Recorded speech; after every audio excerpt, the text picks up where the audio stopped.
started the race like it did last tournament, but they got to complete dungeons and the bosses are randomized. My name is NY Rambler. Joining me on commentary today is Mentos Man 8. How are we doing today? Doing pretty good. Had a little nap before this got going to make sure I'm nice and awake for it. And both our runners looks to be underway with 10 arrows in Link's house. So standard mode, you're going to see them do this first part, this 6-minute rain sequence, rescue Zelda, bring her to Sanctuary, which you usually do in the vanilla game. But because it's randomized swords, the weapon you'll get from Uncle will be one of 7 options to help you take care of the enemies along the way.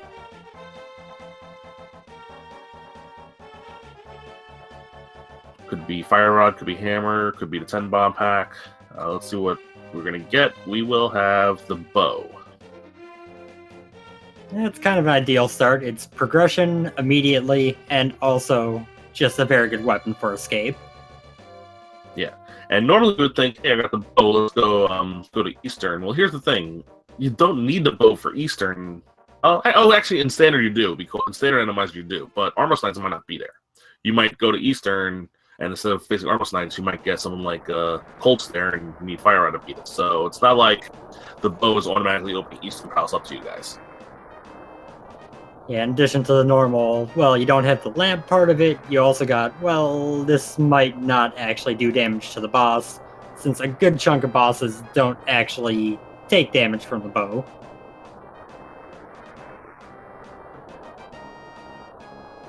Yeah, so the Eastern play will probably not pan out like it normally would if you have an early bow. Standard randomized swords scenario.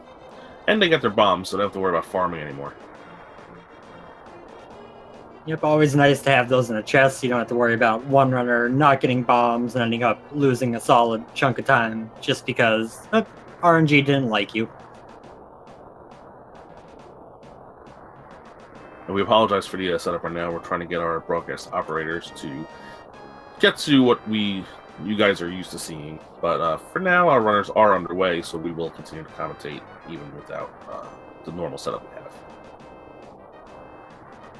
Just 1 rupee out of the boomerang chest, which, I mean, honestly is probably about as useful as the vanilla contents of that chest. Well, the boomerang in NMG gets used sometimes, so it's not totally useless. But in Randomizer, it's okay, but I'd rather have it over a green rupee for sure. Yeah, I guess it's a little bit better, you know, and when you get to GT, it's a benefit.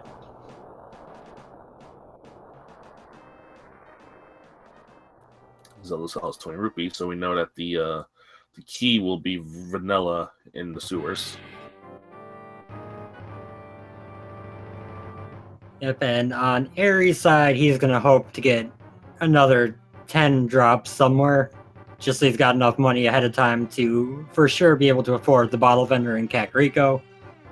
Fear did not get a 20 drop that Aries did, so he's kind of sitting farther back from that.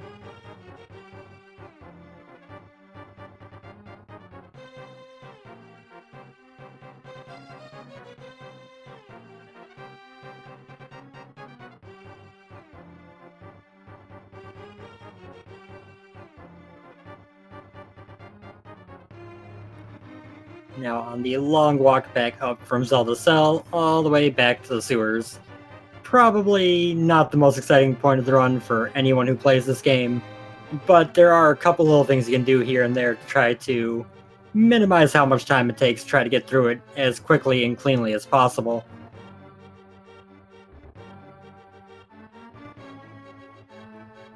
And for those unfamiliar, Eriror is a high-level NMG player, so for the most part, his execution, especially when it comes to just moving through different rooms, different areas, is pretty high caliber. Hey, there we go. Now we get the setup all done. Yeah, Eriror is, I don't know if he's top 10 or top 20, but he is one of the top NMG runners in the world, so his movement will be flawless, and I'm sure he's happy with the standard mode.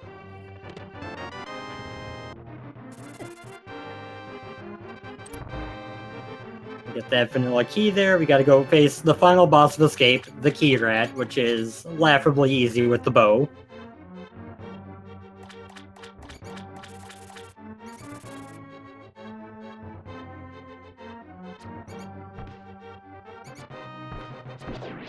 I like that just dream shot. Just fire the bow to the left and hope the rat's there. Yeah. Some Chrono Trigger players might call that a wonder shot.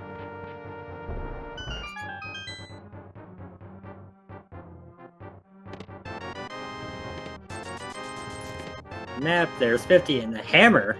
Hammer's nice. Yeah, really hammer always nice to see.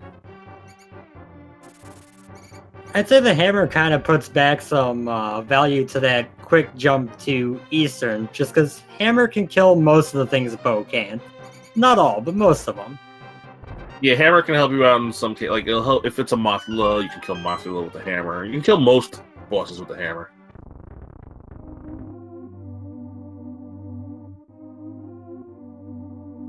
And Canis and Mario, you can kill blind with that. Yep, doesn't help other than that for quite a while, since Mire and T-Rock are usually relatively late in the seed, but it's nice to have early. Yeah.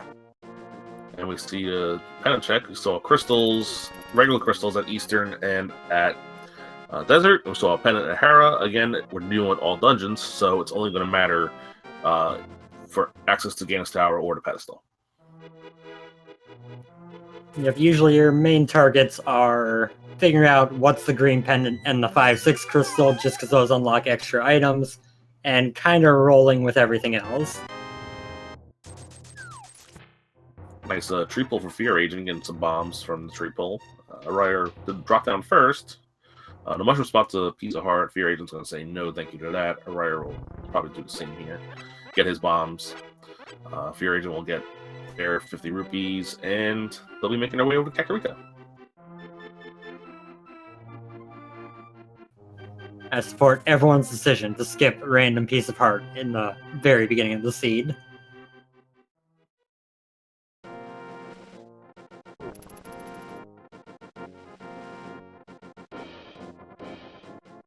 Alright, the reason why it says Randomizer, but because you're seeing the vanilla enemies, when it's standard mode and Randomizer together, the game doesn't really agree with the setup. So the Randomizer will only apply to the bosses. Yeah, ideally long-term that's going to be switched where standard will work with actual enemy shuffle, but at the moment it can make a completely impassable seed, so they decided to just make it bosses only to make it available, but a little bit easier. Yeah. And we see the Moon Pearl here in Blind's Hut, so we are now power glove away from Dark World access.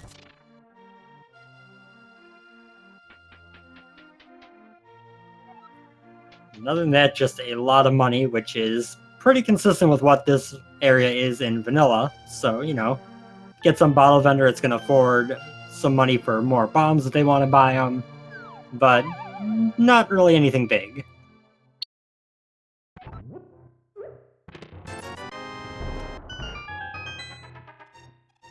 Yeah, so one of the downsides about standard is everyone's going to do the same route pretty much every time, so you'll see these runners walking each other's footsteps. You see the Quake Medallion here. You see the rupees. We now have Zora money, but we're going to about to spend 100 of this to the bottle vendor. Yep, and it will be interesting to see if they vary up the route at all after Kakariko, since they do have a few options open. But it's kind of rare in standard to see people jump anywhere but Kakariko early, yeah. If this wasn't boss shuffle, you might have seen someone make a play to Eastern Palace, but because you're not guaranteed to beat the boss, at this point there's only very few bosses you can beat with just hammer. It doesn't really make too much sense to go there until you have at least a sword. Final check of Kakariko here, back at the bar, is, hey, there's that sword. Alright, we're saying. So now, going to Eastern, I think there's only 2 enemies you won't be able to kill, and that's Cold... Oh, 3 enemies. Cold Steel, Argus, Trinex. You can't kill any of those, but you can kill every other boss that might show up there. Yep, so it's a pretty safe bet to make. Now, to be fair, if it's Vitreous, these runners will have a very tough time, but they can kill Vitreous. It might just take a while. Oh, Fighter Sword Vitreous is always such a joy. The bow and hammer does help, but not. It's still gonna be a pain, especially with low health.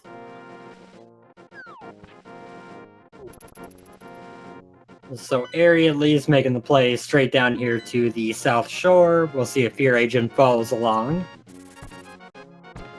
And it looks like yes, these two runners will be doing, again, following the route that most players make when they play standard mode, which is after Kakariko, come down to the damn mini Moldorm cave. Then usually you'll see the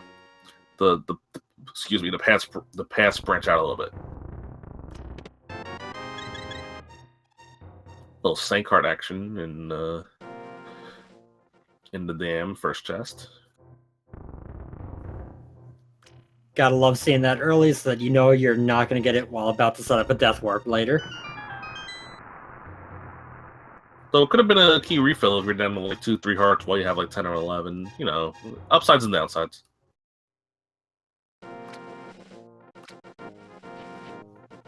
Another set of 10 arrows.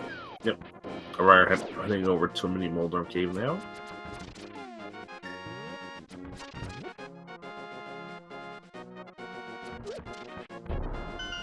At this point, mainly, the glove is going to open up the most. There are a few items that might open up little bits of the world, but a glove would open up a whole lot of stuff. Yeah, glove opens up pretty much all of the Dark World, except for, I think, Death Mountain. Shoutouts to that mini Moldorm for dodging that bomb like an expert. There's your power glove. So we're going to have early Dark World access. We also get a fairy in a bottle, so next time they head over to Kakariko, they'll be able to turn that into Sick Kid, see if maybe he's got something of value.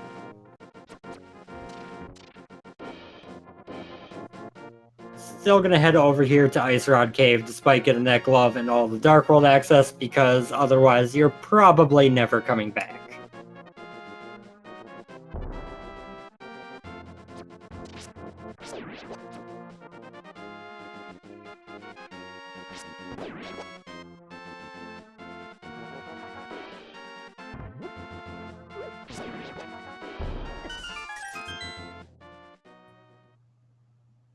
Walking right into his own bomb.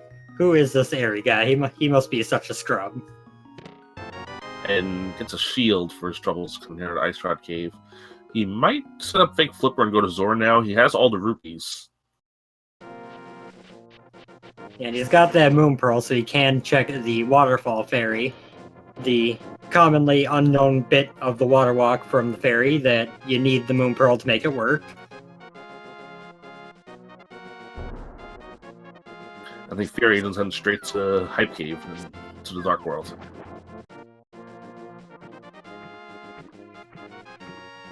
Yep, sticking with the logic isn't really a bad decision. A lot of times Fake Flippers ends up maybe even hurting you, but at the same time there are those seeds where it pays off so big it's like, okay, this was well worth it. The other pendants are Pod at Thieves Town, and the Pyramid Fairy Crystals open up with Ice Palace and Skullwoods.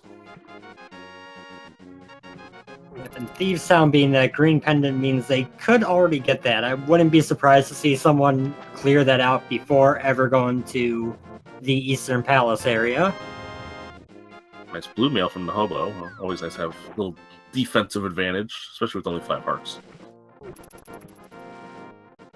And gets the Fake Flipper back. As we see Hype Cave, we see a piece of heart from the generous guy in front. And in the back, there's a lot of explosives, some magic powder, and the Titan's Mitts. That is a real nice spot for Titan's Mitts, because now you can just kind of walk right along a nice little loop into Village of Outcasts instead of having to save and quit and all that. Yeah, definitely makes routing a lot easier.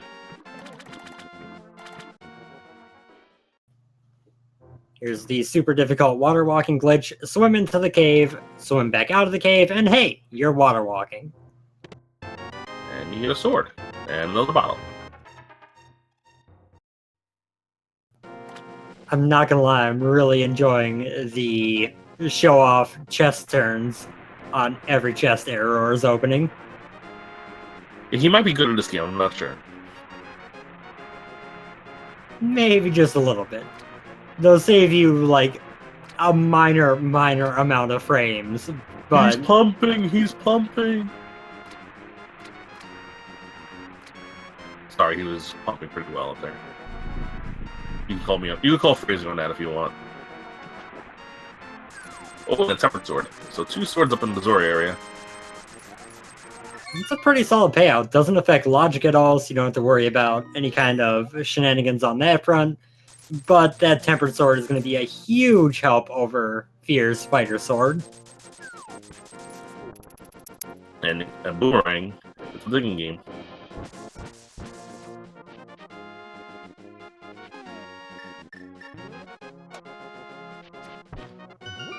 Now, I got to assume that Fear is going to head right into Thieves Town after checking the Village of Outcasts stuff up here, get that cleared out. This is all dungeons, so they've got to clear everything anyway, so who really cares it's a pendant? Just jump in there right away and start clearing it out.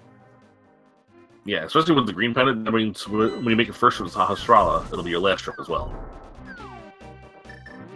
Though he did grab the blacksmith right away, so he's not actually going to be able to do Thieves Town on this particular trip.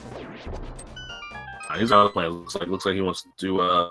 Maybe he's just putting off bosses for a while because he knows it's enemy. He doesn't want to risk going into a Colster or a Trinex. Yeah, it's not a bad idea to try to avoid the double dips in the dungeons. Ooh. Boots being there is always the biggest troll because usually you want the boots to clear out the hammer pegs. Yeah, between that and Spiral Cave, the 2 places you just never want to see boots.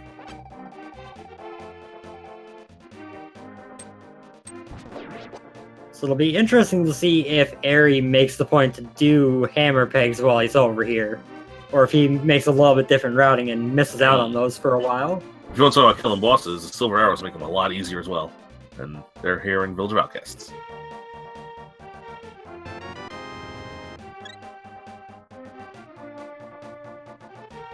Any boss arrows can damage, they damage a whole lot more.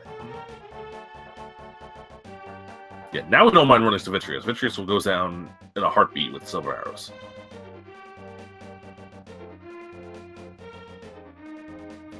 So if you're going to check out the C-shaped house, see what's going on in here, it is $20.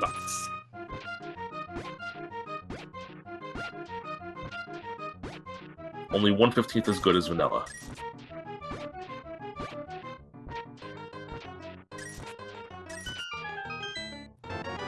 Looks like FEARAgent's gonna be doing the Northern Dark World check as well. Check what's at the Rubber Cave, and I think there's gonna be a dead end for him.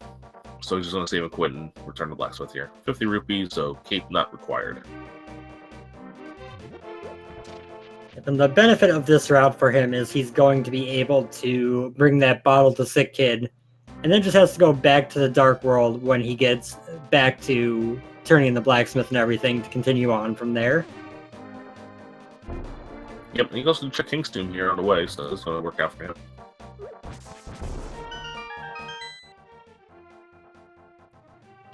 And Eri did not, in fact, head to Hammer Pegs right away. He might still do it before he leaves the area. Fire Rod and King's Tomb, so those boots are going to be pretty essential. And Eri is heading over to Hammer Pegs, looks like. So this is going to pay off for him.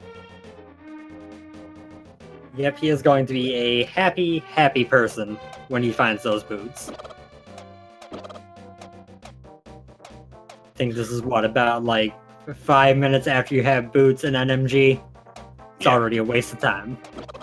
So, people are asking in chat if this is really an Randomizer, seeing all the enemies in the overall shuffle. If you're just tuning in, the way the Randomizer works for standard mode is that it doesn't. Could be soft locks involved, or the logic hasn't really been figured out yet. So, for standard mode, we do not have the Randomizer in place, except for bosses. So, all the bosses will be shuffled in its usual chaos shuffle.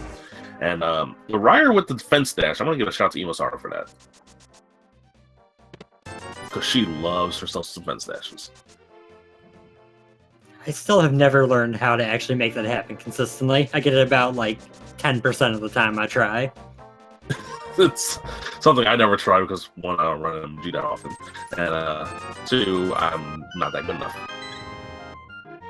But it is fun to watch whenever you see these top runners do these tricks that are pretty much essential for top level play. Like I said, Eriror with around a 125 NMG time. He's about to head into Thieves Town here. Fear's gonna check out Magic Bat, make use of that powder they found.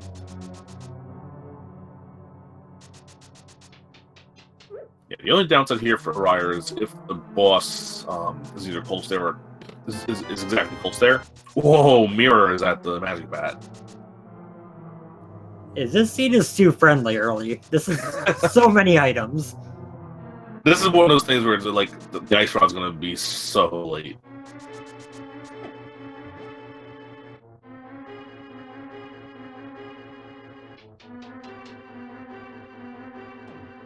So Eriror was in his vanilla Link outfit. They got bunny forms. Curious how he's going to route this. I know one of the things that I like to do that I've seen other people do in Randomizer Thieves Town is go straight to the boss room, kill that, and then continue on to the back from there, instead of going all the way around the loop. That way there you can save and quit out of the basement. It's a little bit quicker on that front. Yeah, plus you can see if the boss is even killable. And Eriror is not. He's going to go the normal way.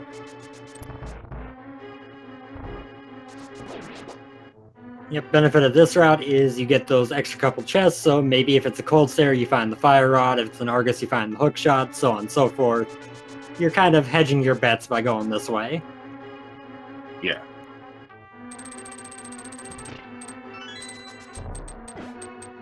And he's not going to pop up to see the hint just yet. Maybe when he comes back. Let's check out the hint tile here. We haven't seen any hint tiles yet so far, 21 minutes in. I just want to give a shout out. I love the way that bonk landed him perfectly on the spike, and then the spike hit him right back where he was when he bonked.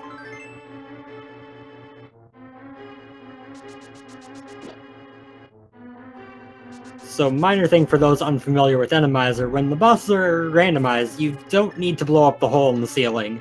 The maiden does not exist in Thieves Town, you don't have to bring her back up to the front. You just go in the boss room and the boss is there. Yeah, save a little bit of time here in Thieves Town. And some cash in Dark Village. Yeah, we saw that already. And we're going to take a peek at what the boss is, and it is Helmstar King. We can defeat this one. Yep, and with the silver arrows on Fear's side, with the tempered sword on Eriror's side, either way, they both got some pretty easy kills ahead of them. Yeah, easy, taken care of. No troubles with the Helmstar this early with the hammer and silver arrows. Just crossing my fingers for the lovely Helmasaur on Moldorm platform, which is just an awful fight. You're evil. Alright, so it looks like the small key is locked inside the big chest, so we're not going to lose any time. Fear is not going to lose any time to that, I don't think. He's going to go back in and check the back, and there's nothing really much back here, but of course he doesn't know that. Orion now on to killing Helmasaur.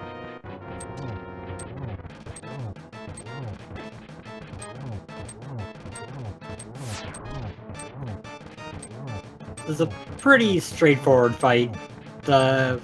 Once you get used to it, trying to hammer him like Eriror's doing without having the sword out isn't too bad. He chooses to do some tempered sword slashes instead of menuing to silvers for the final phase there. Yeah, plus the silvers can be a little finicky, so if you're... I mean, he's probably consistent with using the hammer or sword anyway from NMG.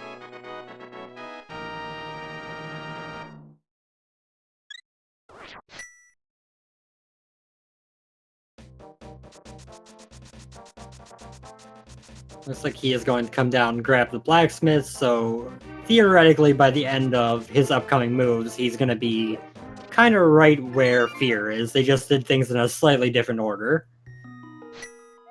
Yeah, so he's going... Well, he might not... Oh, he is, okay. I was just saying, if he was... I thought he was going to go to Link's house. If he goes to Link's house, he wouldn't be able to check King's Tomb. He's going to check King's Tomb now. He'll get his fire rod. And when it's all said and done, he'll also have his mirror, and they will be back on even footing. The only difference is that Eriror did already go up to Zora area and got 2 additional swords.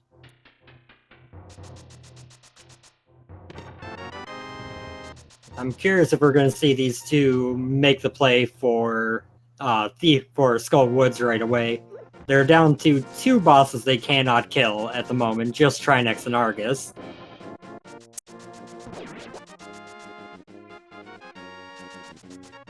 Although if you do run into a Cold Stare at the back of Skull Woods and you only have the Fire Rod, not the Bombos Medallion, keeping enough magic to actually make that happen can be a little bit of a pain.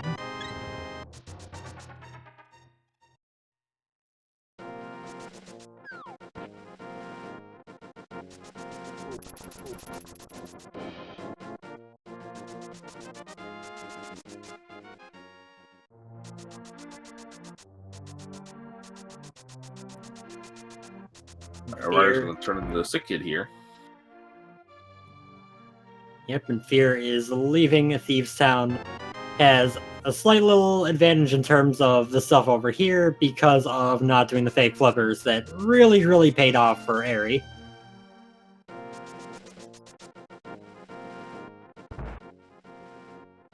Yep, and Fear making a play you were suggesting going to Skull Woods. 2 items in here, and more than likely we can kill the boss.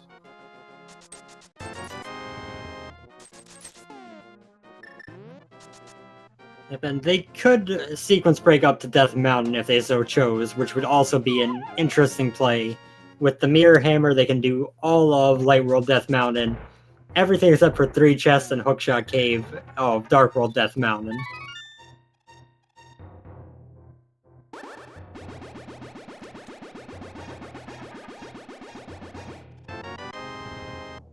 The front side of Skull Woods was pretty disappointing. Yep, we're going to go check out the back half. This is the one room in the game where having the Cane of Samaria, well, 2 rooms in the game, where Cane of Samaria actually helps a lot, just for speed purposes. It's not required, but it makes this room a lot easier and faster. Very true. Also, I just had to jump to mind that the Magic Bad, who in Vanilla talks about how he's going to curse you, in this case, he cursed you with having to look at yourself, which is really kind of insulting.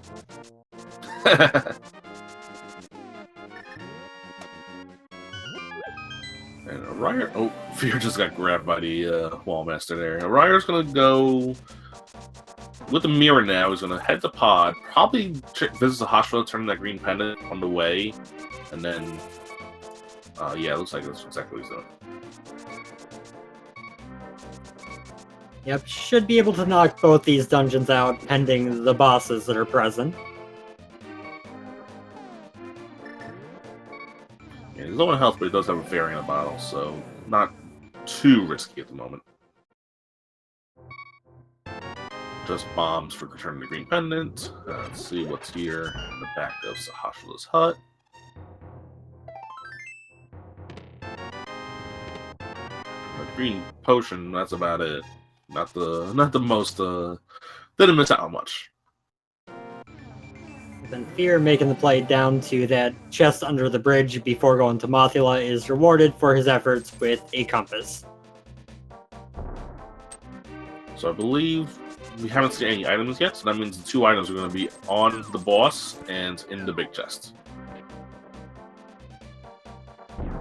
It seems correct to me. That extra little magic drop there is helpful, but he's about out of magic. If he runs into Cold Stare, he just can't do anything about it. Yeah, he's going for a simple boss like Armos Knights. Even Vanilla Mothula wouldn't be too bad, though. It would be a little bit of a pain with Fighter Sword. Oh, never mind. We can't kill this at all. This is an Argus. There was a 2 out of 10 chance, and they nailed it. Yeah, can't kill Argus without a hook shot, so we're coming back here later. First chest of Eastern over on Aries side is 3 bombs. I'm gonna laugh real hard if the hookshot is in the big chest of Skull Woods. Oh god. I mean, it would be kind of like Vanilla. Well, you need the item in the big chest to reach the boss. Or in this case, kill the boss.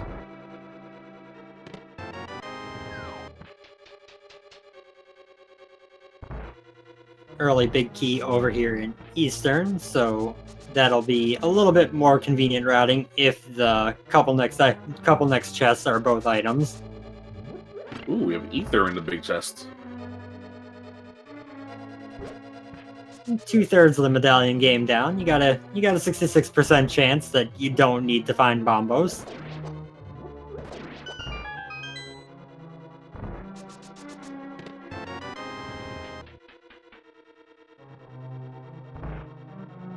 And we are heading over towards a piece of heart held by someone friendly. That's not a useful hint at all. Doesn't give us an item or really who it was. There's about 10 friendly. And a single arrow. The single arrow is actually nice to find these days, just because it's counted as a unique item in the hints, so getting that out of the pool just means you can take those a little bit more seriously. Yeah, I got baited by that in a race yesterday. It said a unique item was left side swamp and it was a single arrow. Oh, that is the worst possible place to get that hint. It was the worst. So, Eriror doing the dark room in Eastern. So this one chest will be, and probably the boss as well, will be out of logic without the lamp. But lamp is not a problem for these guys. And just a map here, so that means the final item will be on the boss. Depends on what boss it is.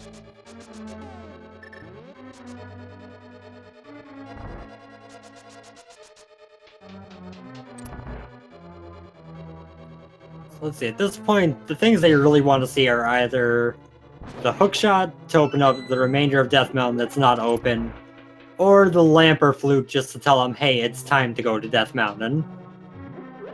Well, all of Death Mountain is open to them if they logic break up with the lamp, without the lamp. Because they have the mirror and the hammer, they can actually get to the east side through Hera. Yeah, the only worrisome part about it is really if you're sequence breaking the flute instead of the lamp, but then you're just disappointed in the long run. Shoutouts to that Stalfos right there. He was a king. Hey, it's blind.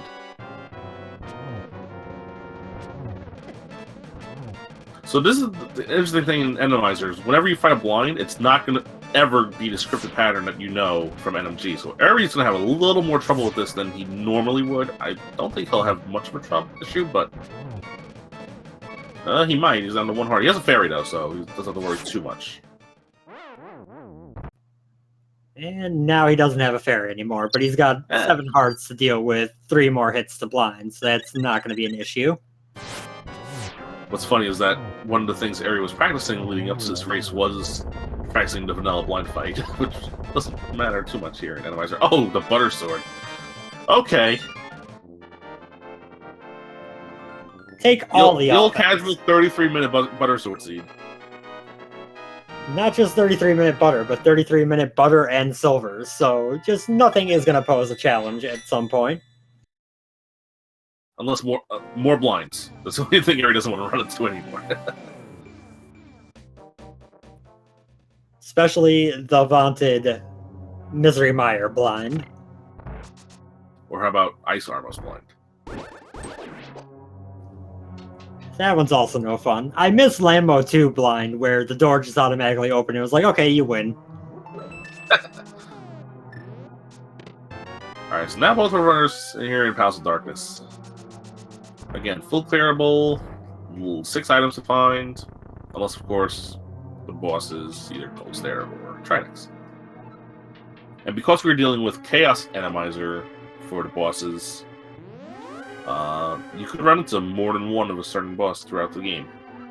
And there's a hint that Fear will appreciate, finding that a sword is in the waterfall.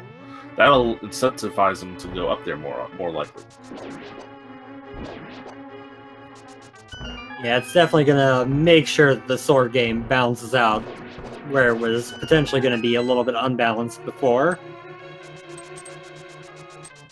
Yeah, right now the difference is Butter Sword versus Fighter Sword. Though I think once Fear is done here, he's going to do Eastern. He'll get his Master Sword from Blind, and then he might do the Zora check, knowing he has a sword up there, and he'll wind up with Butter himself.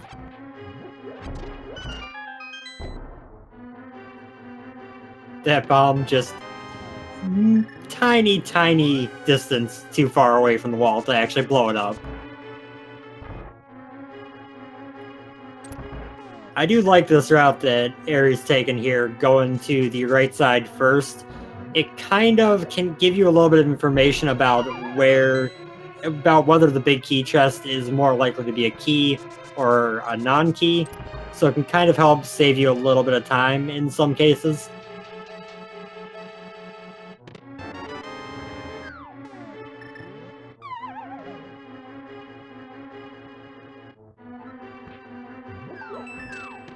Harken back to the old logic where that key couldn't be a small key until they fixed the key can be locked by other keys thing that you see nowadays. Oh, the joys of pod over the various versions of Randomizer. Oh yeah. I think there's no other dungeon has caused the devs more issues than Palace of Darkness. I would definitely be surprised if there was one.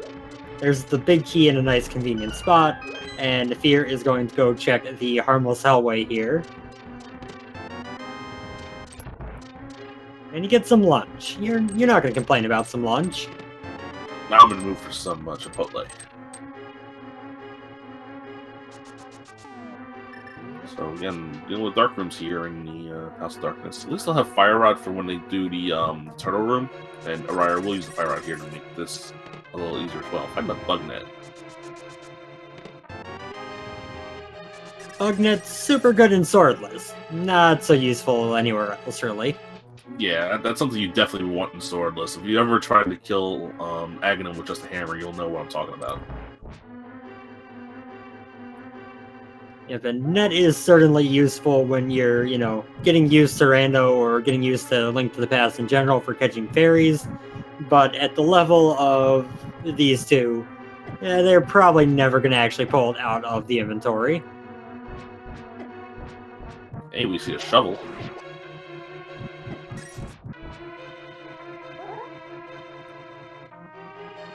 Harry appeared to get a little bit lost there at the start. He's kind of trying to find his way.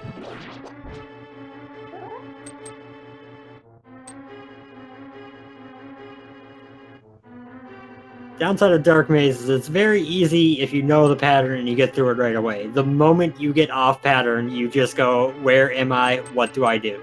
Yeah. This is the only dark room where I still use a map to help guide my way.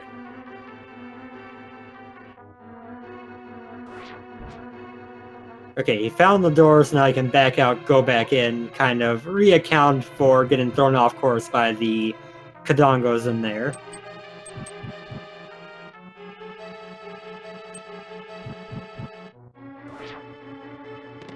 Alright, found his way to the first chest. Now he's on the right path. Now, Fear does not have any magic right now, so he's gonna have to do the turtle room in the dark. There's no magic drops before that. I think he has a green potion.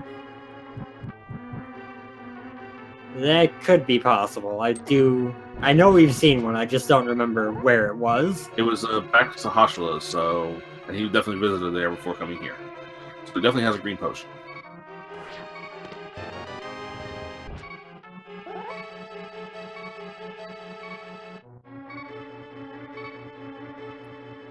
Yep, and there he goes using it, so he's not going to have to go through the worst dark room in the game.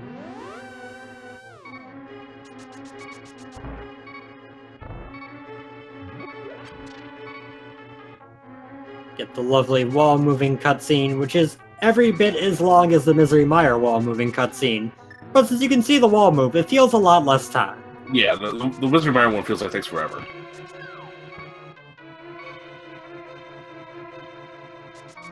So now they gotta go through this first room as well as the second one here without light, which is not that risky. The third room, the room with the bunch of turtles, is the one that's usually terrifying. But with Fire Rod, you can just move a little bit to the side, fire at a torch, and make your life a whole lot easier. Yeah, this room is very, very tough without the Fire Rod. If you have no light, of course. You got a nice little full magic pot dropped off one of those turtles, right after he had used his green potion.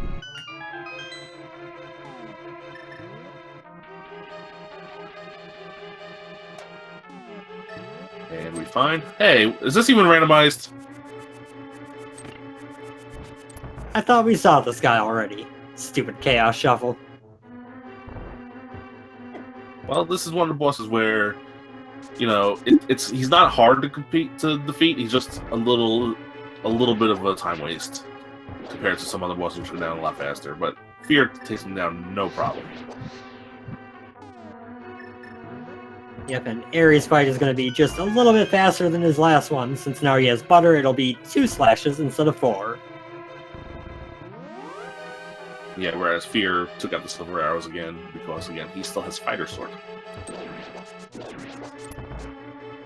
We now have 2 pendants, and we can get the 3rd pendant, so the chances of something relevant being on a pedestal is actually pretty high at this point. Yeah, there are a few options that could be there. Flute, the hookshot, the flippers are kind of the main ones. The ice rod as well, because of course ice rod can be. And you can also see Bombos or even Book be required and be on the pedestal.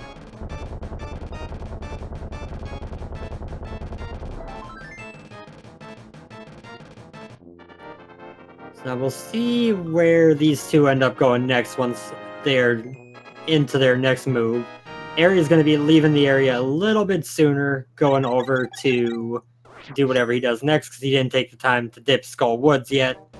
So we'll see what is on his mind. The way he's walking out of here makes me think he's going to run up to Pyramid and Catfish.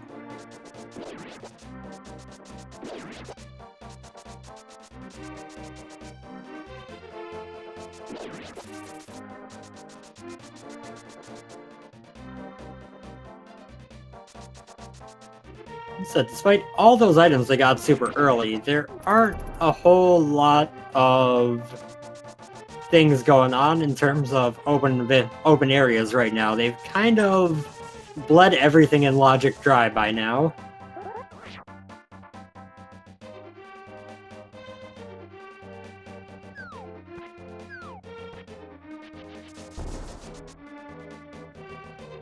Ten arrows on Pyramid Ledge doesn't help on that front. It's just kind of, hey, here's a little bit of a restock. But Area had 24. No need for it.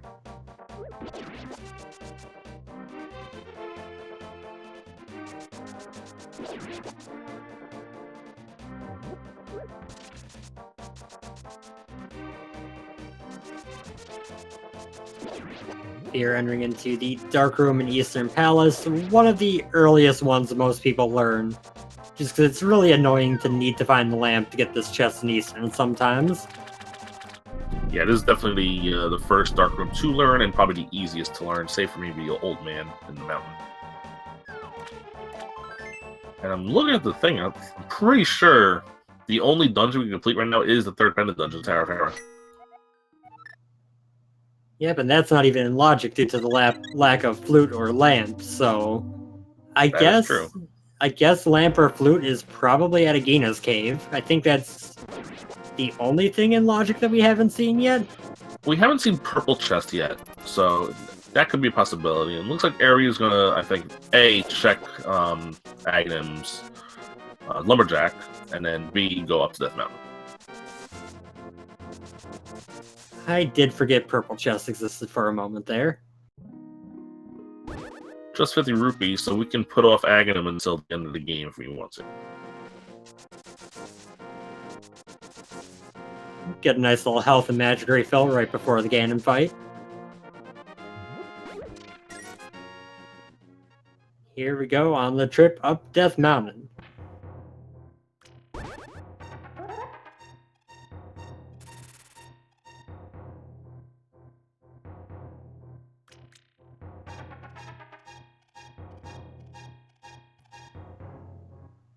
Make a nice smooth work up this cave. Holding out the sword gives you little sparkles. It slows you down ever so slightly, but makes it a lot easier to tell where you're going. Well, the Old Man slows you down no matter what. That's very true.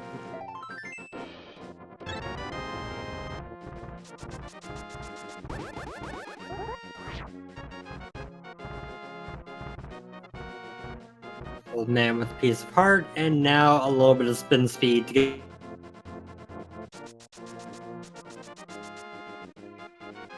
piece of heart on Spectacle Rock. We will not be needing that. FEARAgent gets his Master Sword, so he knows Tempered will be waiting for him in Waterfall Cave. Little as you know, Butter will be waiting for him at Zora.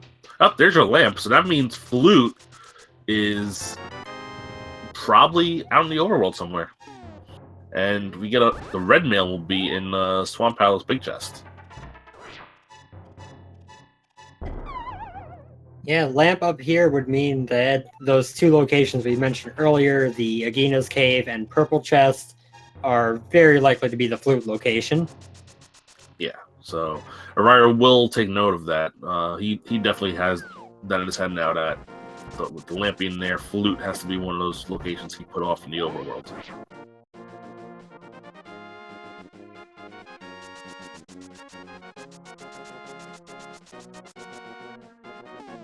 It looks like FEARAgent's going to follow in Eriror's footsteps again. He's not going to go to get something sharp in Waterfall Cave just yet. Yeah, I don't blame him. Having to run down to do fake flippers is kind of annoying. And Tempered Sword saves you time, but if he's going to Death Mountain next, not a whole lot of time up there. Right. We get our Tower of Power check now for Eriror. Finds the big key in the first location, which is always a good sight to see. Don't have to do the basement just yet. And get these 2 hints. Maybe you'll find out what's in the basement with this. The boots require a hammer. Well, thank you, game. We know that already.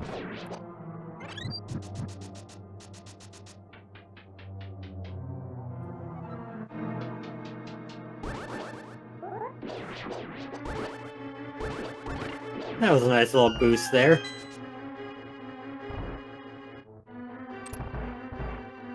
Yeah, that room is one of my favorite rooms in the game to get done fast because you can bounce off the 2 hard-out beetles, take them both out in one shot.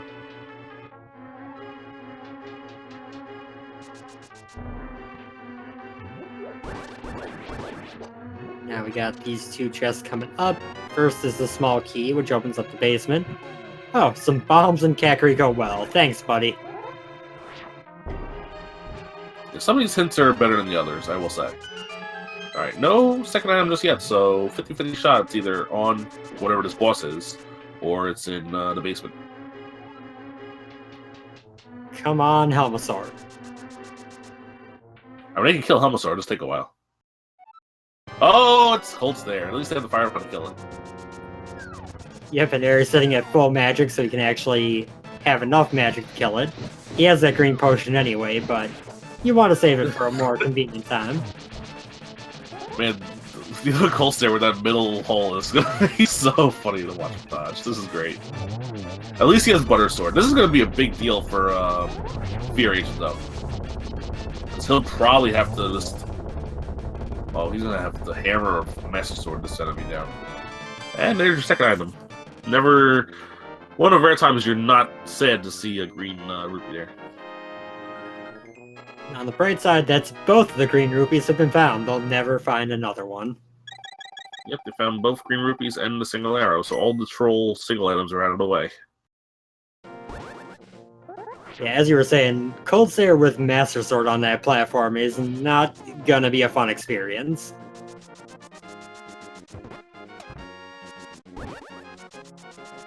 It's one of those scenarios where it stinks, but you might, if FEARAgent might just put it off until he has to come here for against Tower, but because the pendant and pedestal might have something, he might need to take care of it now anyway.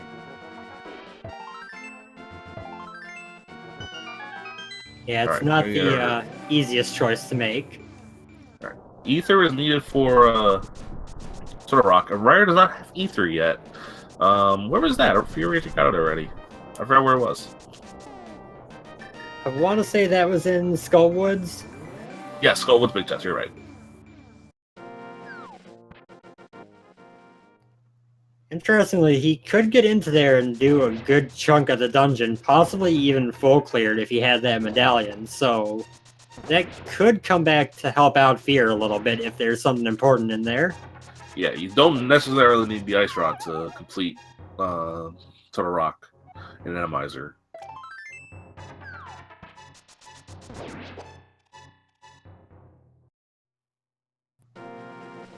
Got a nice little piece of heart off of Spiral Cave. Gonna go take care of Paradox Cave, and then wrap around and check Super Bunny and probably the first chest in Hookshot Cave. And he could even, if he's feeling risky enough, try Spike Cave. He doesn't have any safeties for it, but if he has a bottle? I don't know if he has a bottle of potion either, so we'll see. I doubt he'll be able to go for it, though.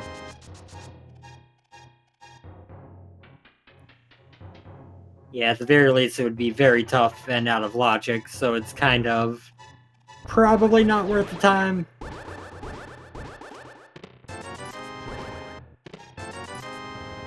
$20, $20, $20. We're 3 for 3 so far.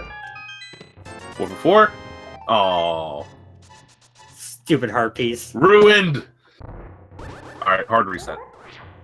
I think someone just moved Vanilla Blind's hut into Paradox Cave. That's true.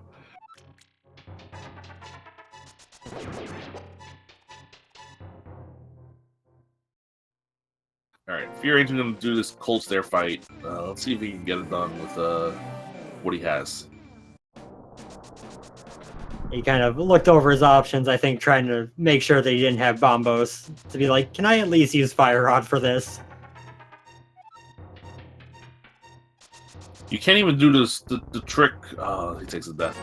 The trick that you could do in Ice Palace where you can stand on top and falling things don't hit you. So he's using his fairy here, the same fairy Eriror used at Blind.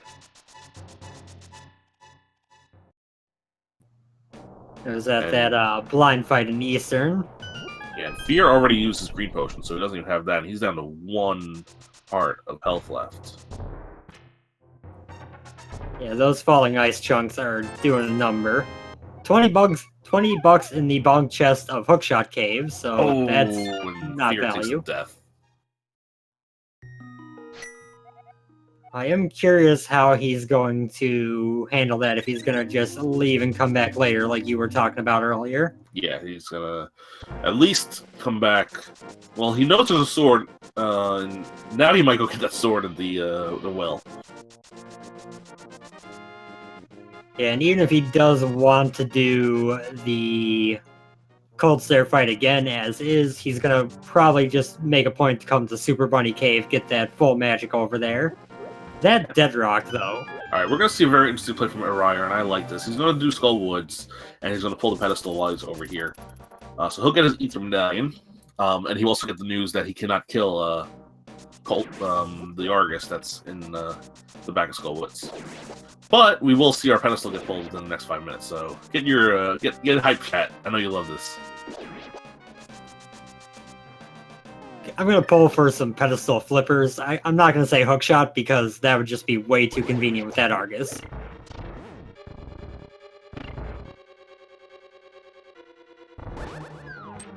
No, it's V30. Hookshot's obviously in Swamp Palace. That's true. It's going to be left side swamp where it always is.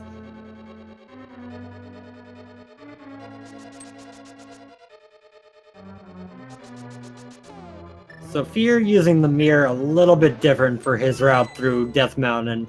He's going to avoid having to deal with the bomb jump this way, just going to be able to walk back out this door when he's done and head right into Super Bunny Cave.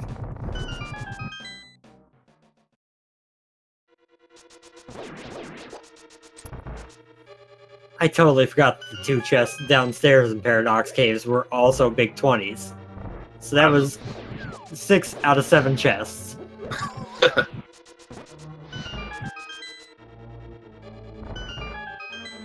Right with the fire rod dashing. Always swag. Yep, and now we're going to get some incoming disappointment. Yep.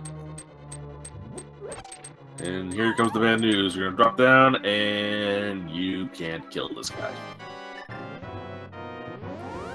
Even landed directly on top of him, so he had to take damage when he saw him as well.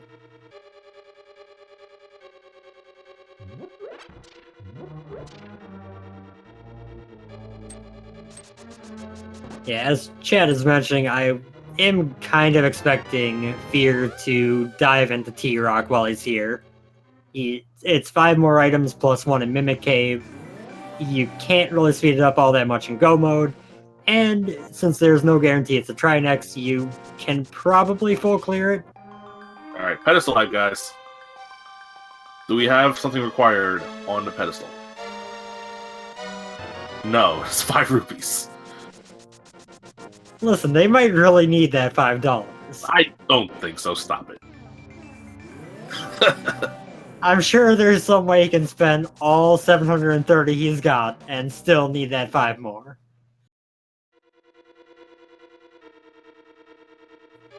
So I'm thinking at this point, you got the Ether Medallion for the T-Rock play, and we know that the flute is in one of about 2 locations most likely. So probably either Misery Mire or T-Rock is where they need to go.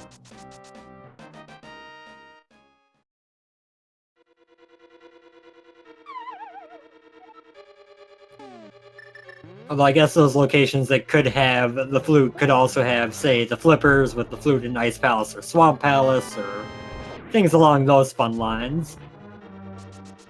Yeah, it could be a very large roundabout seed here.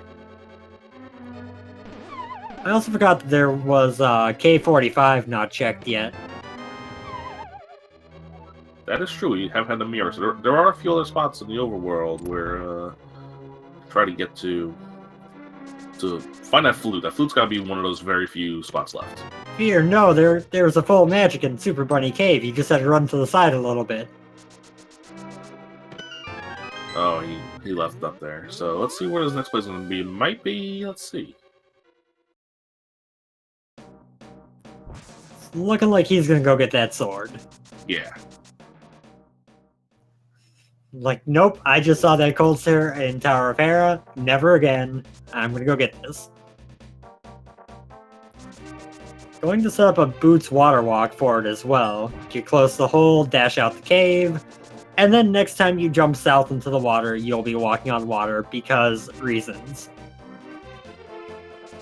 Yeah, that's about the only way I can describe it. I see people do it all the time. I still don't know how to do it. But yeah, sure. It works. I 100% know how to do it, I just don't know why it's a thing. Like, I get fake flippers, I get a lot of the glitches in this game. The Boots water walk, I don't even begin to comprehend why it works.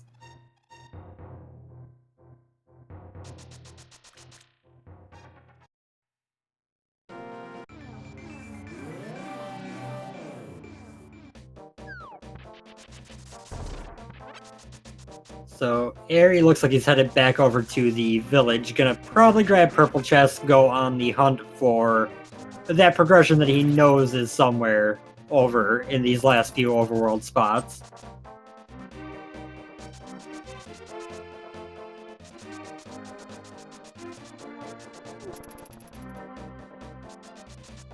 And Fear goes out with Butter Sword.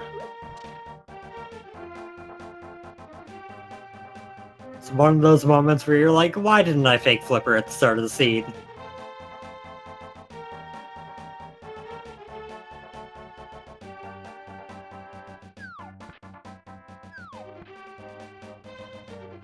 He was thinking the hair play, changed his mind going to the house, and we'll see where he heads from here.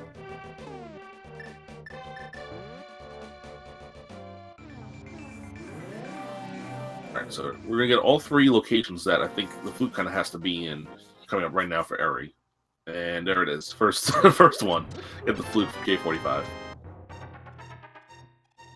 Oh, there's also the shovel spot, which, well, it couldn't be there because it was in the dark room, so never mind.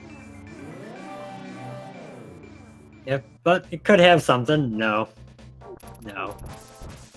The Rider's gonna do the same thing, it looks like.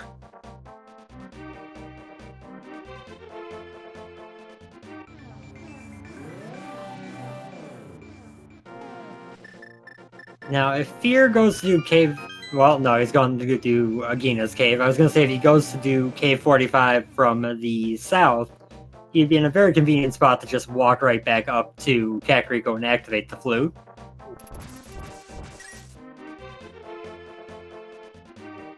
Fear is gonna check Nina's cave. This is one of the places he thinks the flute could be. What do you think? Hookshot here? Big 20. taking the safe bet, I see. Smart man. I play the odds. Ah, wrong odds. Another common item. I'm actually not sure what's more common now that the upgrades are out of the pool and it's just straight bomb drops. I think the big 20 is still more common, and then the heart piece is still second, but the arrows and the bombs are right there now. That seems accurate. Fear heading to the east here, gonna go turn... I don't know where he's headed to.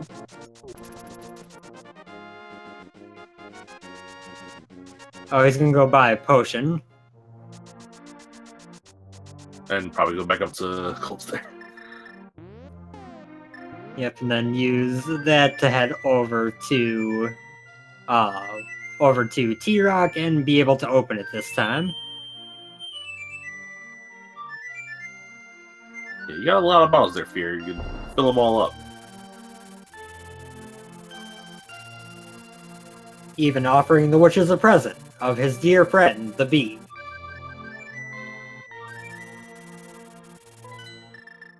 And we're going to get our Mire check, which is pretty much what we expected here. So if we find a hook shot... Oh, we still need flippers also. I mean, hook shot and flippers, and maybe... Might not need Ice Rod, but maybe Ice Rod. Is the worst in Randomizer seeds when you get everything except for Ice Rod with a bunch of dungeons left. Oh! There are the flippers. Right on the desert ledge. Okay, well that opens up the hookshot in Swamp Palace stream. And we can knock out 2 dungeons here. We can do desert and we can do Mire. Well, we haven't seen the medallion for Mire yet. It could still be Bombos. That is true. The Book of Medora's in Mimic Cave. Ooh, that's a long ways away. Although they can practically access it now, but... They can. They could lead to you really hook want to shot make on the one of trip. tablets. Yeah, go all the way up to Mimic Cave, just in case Hookshot is on a tablet, is kind of a, that's a gamble.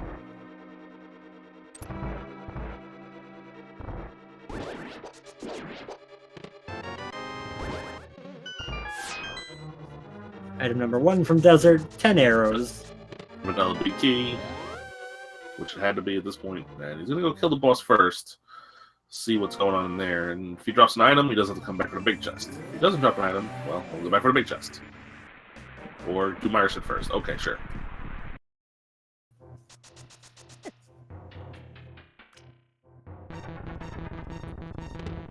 There's your hook shot. Yep. So... possible go mode once he checks this medallion over here. Which he's still not doing. And he does mirror bonds. FEARAgent's back on the Cold Stare fight. Now with Butter Sword, more likely you can take it out. No problem. Also, you just load up on potions. Just don't fall down that center hole, you're fine. Got Cold Stare nicely in the corner there, and took him out very quickly.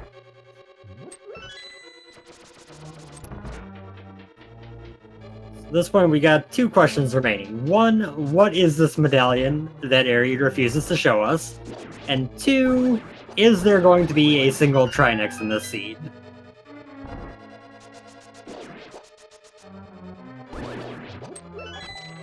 We've got 5 bosses that we haven't seen yet, so... Or no, 4 bosses. No, 5. 5 bosses we haven't seen yet that could be Trinex.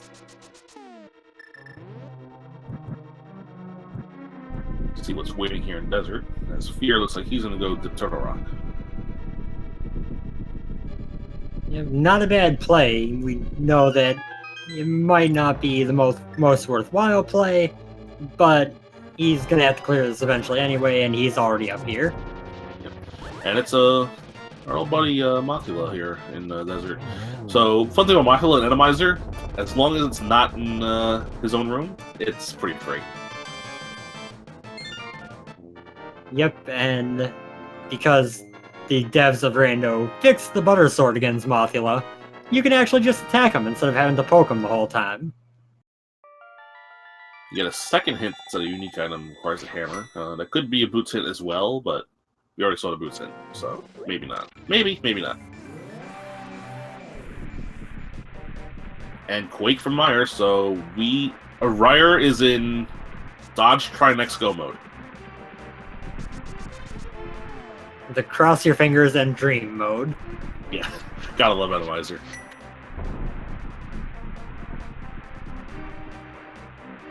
It's one of the lovely things about this mode is sometimes it makes seeds a little bit quicker because you don't have to go on the never-ending ice rod hunt. And sometimes it makes seeds a lot slower because you've go-moded like 4 dungeons and suddenly, oh, there's a Trinex and I don't have ice rod. Yeah, so will Eriror continue to pull these items looking for this ice rod? I want to give some props to Fear here for remembering he doesn't have hookshot and actually taking the right path around that room. Yeah, you see a lot of people, if they don't have hookshot coming in here, they'll just instinctively go one direction and be like, oh, wait. And there's half magic here in Turtle Rock. That's a nice perk for heading into that chest.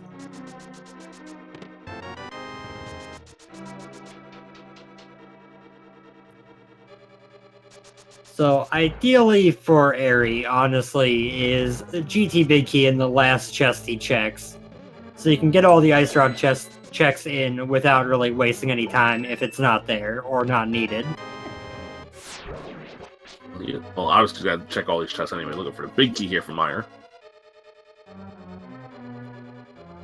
Yeah, it's really the one situation where if you get, like, that God GT, the Chain Chomp. Yeah, Fear's still on green mail. I forgot where the blue mail was. It was pretty early, though, if I remember correctly. Blue mail was on Hobo. That was the one check that he didn't do when he went and got those swords. Right. And yep, there's your play for Eriror. He is getting the big key, and he is going straight to the boss. Yeah, and that's the disadvantage of the early big key is, let's say Ice Rod is in the cutscene chest or the one over by the big chest. Well, he's not going to find it because the big key was early, and it could come back to bite him.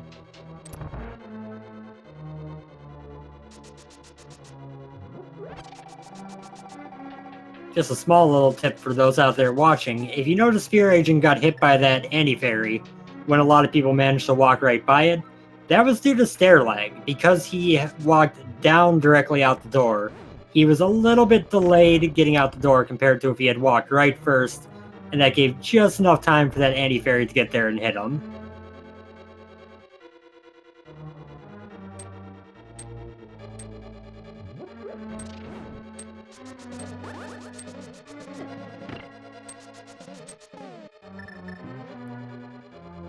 We got Vanilla Big Key chest of T-Rock coming up. And it is the Vanilla Big Key, which it had to be at this point. Yeah, it had to be in there, otherwise you'd be locked out.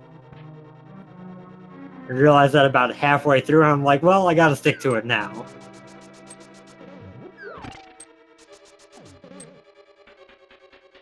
Alright, which boss will we find here in Misery Mire? As long as it's not a Trinex, we can take care of it.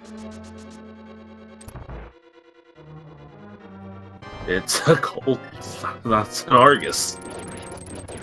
So 2 Arguses already. Yep, 2 Arguses, 2 Helmasaurs. No sign of Trinex, which is ideal. And Eriror with the quick kill through phase 1. That is a lot harder to pull off than people make it look. Yeah, I do a fast kill, not a quick kill when I face an Argus. And there's your 4th bottle. So that means we're leaving behind 1 item in Misery Mire. Fear gets his book from Mimic Cave, which we got the hint for earlier.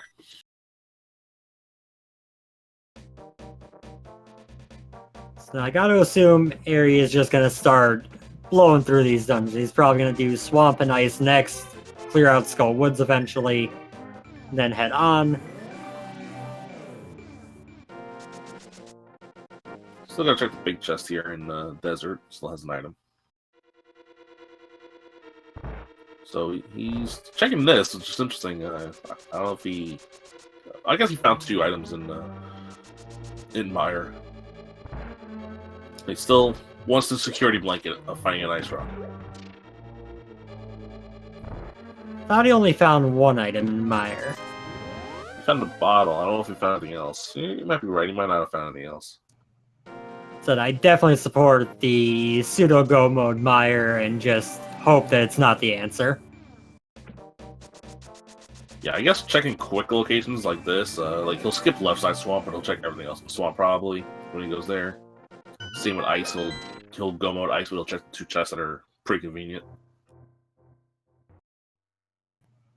Just a heart container in Checkerboard Cave and Fear coming up on Laser Bridge. Nothing of note besides that book we knew was coming in TR so far. Yeah, and unless it's exactly Ice Rod and there's exactly a Trinex somewhere, I don't think TR is going to be paying off for anything. And if Ice Rod is on like Bombo's tablet and actually required, that could actually give Fear a pretty big leg up.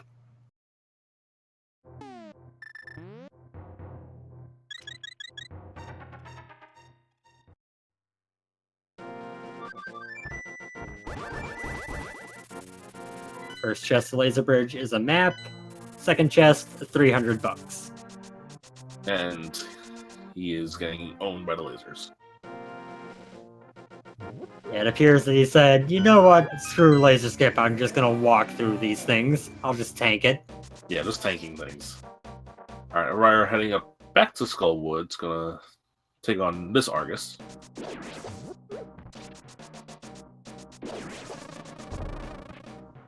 So, of course, Laser Bridge requires an invincibility item to get through logically, but because only the tip of the lasers does damage, you can kind of sneak through them. Sometimes it can be a pain if you're not feeling the laser skip on a given day. It's not the easiest thing to just do. Well, here's the thing. He doesn't notice yet because he didn't find the flippers yet. But because we know where the flippers are, we know where the last shield is, the mirror shield might have been required for all of this. That is very true. That would just be rude of the seed to actually require mirror shield. Yeah, we know the last shield is on Lake Hylia Island. Anyway, after a few deaths, but he gets all 4 items, nothing of value other than that small key that we needed, and off to kill what usually is Trinex. We'll find out what it actually is. And if it's actually Trinex, then well, this would be bad for everybody. It'll be a sad, sad day. I really love that Argus is just right there, exactly where you land. So it's just like, hey, buddy, have some damage. Yeah. Kind of rude, if you ask me. Alright, we find Armos Knights. And this will be very super easy with the silver arrows. Just like that second phase of Argus that Eri decided to do the easy way this time.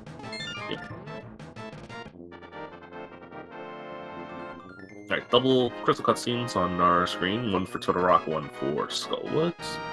And I would imagine Arai's next play will probably be either Swamp or Ice. Yep, meanwhile, Fear just needs to make his way to Cave 45. That is everything that he needs, with the exception of maybe Ice Rod, will be there. But he's gonna go check Ether Tablet.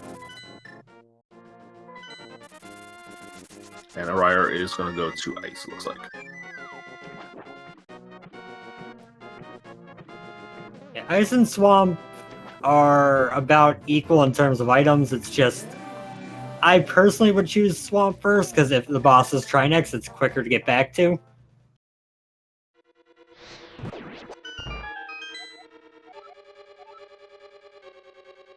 Ether Tablet having just a piece of heart.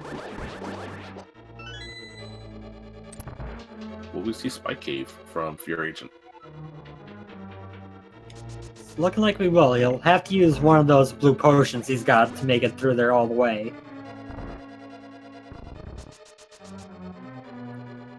I want to say it's 14 hearts you need to just tank it.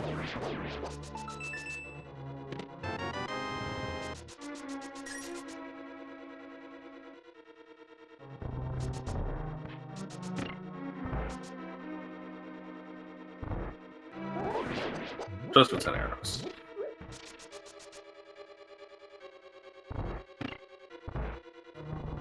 So Eriror is checking the one-off chests that are on the way here. So he checked the Penguin Room chest. He's probably also going to check the Double Freezer Room chest.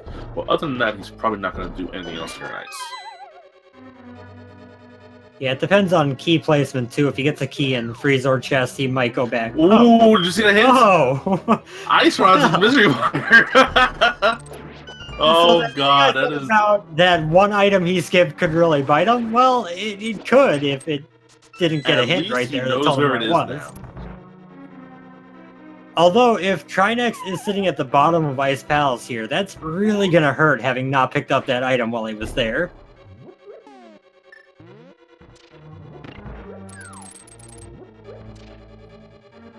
Bright side is he does not have to check any more chests in Ice Palace, because he knows exactly where the only other item he might need is.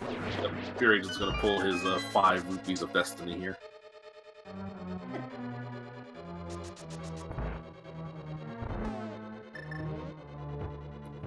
So here's the question. If Ice Palace is not Trinex, do you go immediately right back to Misery Mire and go grab that Ice Rod? Or do you take the gamble? I think I go... Oh, God, it's so tough. I'd probably grab the Ice Rod. I don't want to risk it. I definitely would before going to T-Rock. Yeah. It's just the question of, do you do it before Swamp? Probably. Because if you're on trying to swamp, you have to leave and come back. You have to drain the water all over again. Kind of a nuisance. Yeah, hey, wait a minute. True. This is the second vanilla boss. I'm finding the problem here. So we've got 2 Helmosaurs, 2 Arguses, 2 Cold Stairs, 2 Trinexes? We already saw 1 Mothula. We haven't seen any Trinex, we haven't seen any Landmola. We've seen 1 Aros Knights. We've seen no Moldorms. He needs more 10-eyed Moldorms.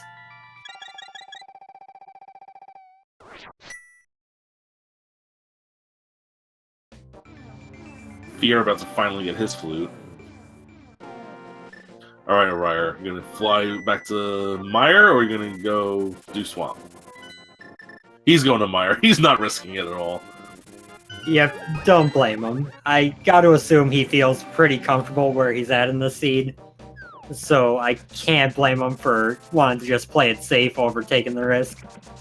Now, for his sake, he hopes that it's in the big chest or the small chest on the right side.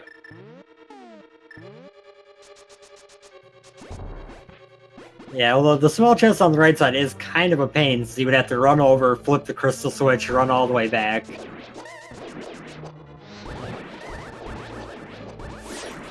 And that's how you do Mire 2, boys and girls.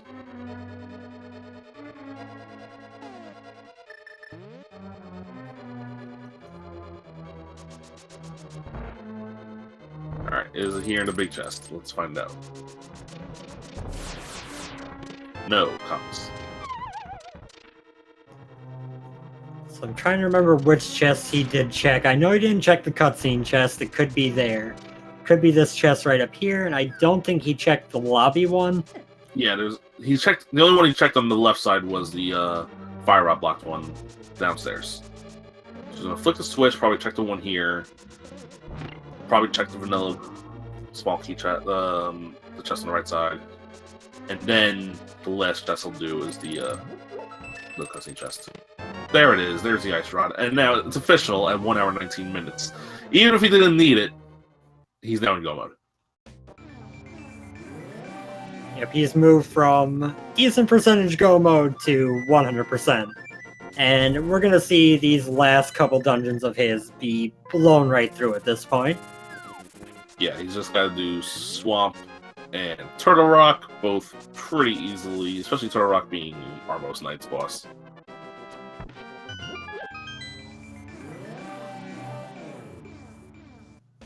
And he gets to pure go mode Swamp Palace, which is always just so great.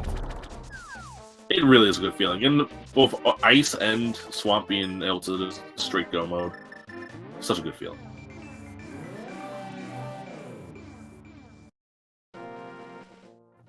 And Fear is heading to the Mire area, so he's going to get his hookshot, probably going to clear out Mire and Desert. If he doesn't take the same risk Eri did, he'll get his Ice Rod and be in go mode as well. But he is quite behind in terms of dungeons, just from some unfortunate consequences of the routing he went through.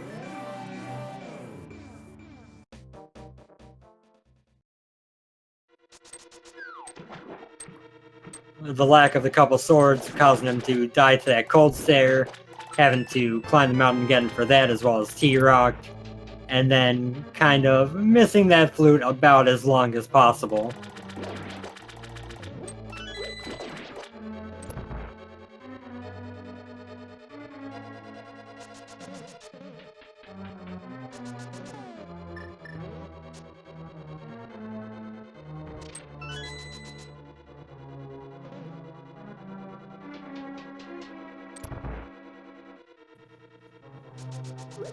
So now the best result is if there is no Trinex in the seed. He ran all the way back through Misery Mire to get an Ice Rod that he doesn't need.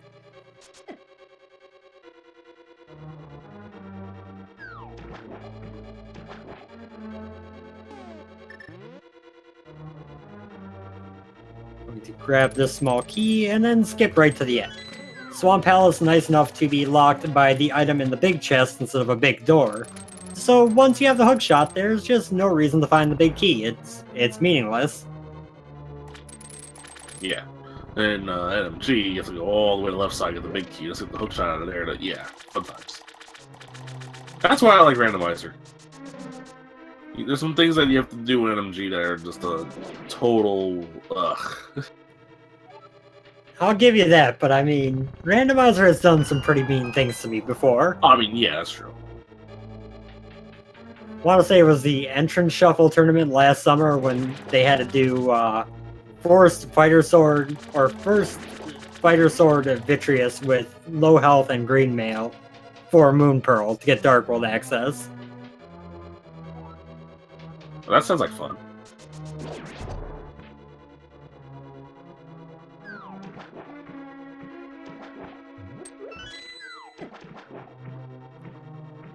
Over here, Eriror almost done with Swamp, which is very quick when you don't need anything. Hey, we found ourselves a 3-eyed Moldorm. I guess we would call that Moldorm Blinky. 3 eyes isn't enough eyes. We need at least 6 eyes.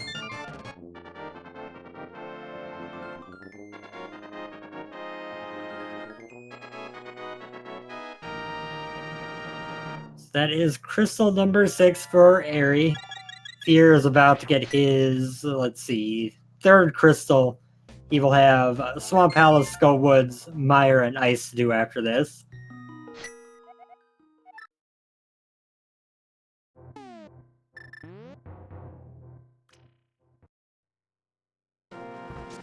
And given the key layout of T-Rock, knowing that it's a vanilla big key, Eriror is not going to be able to save any time by go moding it. It's going to be effectively the same thing in go mode as it would have been in non-go mode. Just gets to dip out of Laser Bridge once he finds that small key. Yeah, small key is the first chest in Laser Bridge, so he'll be able to take that no problem. Fear gets his flippers.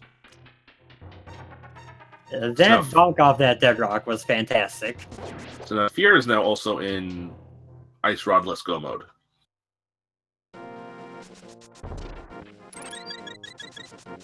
If and he'll likely be doing Mire next. We'll see if he grabs the Ice Rod while he's there or not.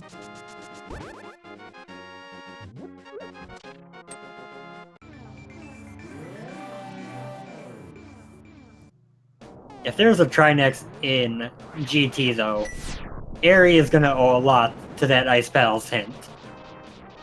Oh yeah, for sure.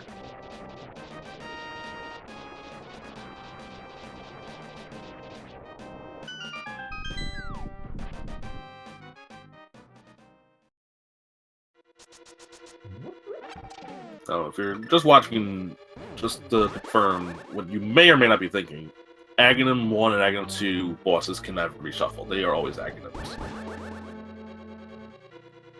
As along with Ganon. But there is, thought that they would like to change that at some point, if they find a way to. Yo, Ganon on Ice Armor, so let's go. What is this, Festive Rando from Christmas last year? I'll see you in a month and a half. I'm not gonna lie, I actually miss that mode, and I kind of hope it comes back for this Christmas season.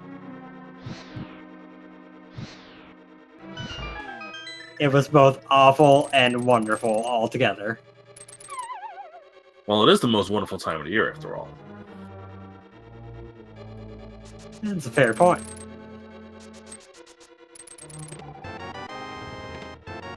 Now the question is, are you team Christmas starts in the beginning of November, or are you team Christmas starts on Thanksgiving? I'm team Christmas starts like a week and a half before Christmas and scrambling to go buy stuff. You monster. You don't appreciate the true meaning of Christmas. I'm watching Home Alone right now as we speak. Alright, no I'm not. I was gonna say, that's pretty impressive. You're following this race and watching Home Alone all together.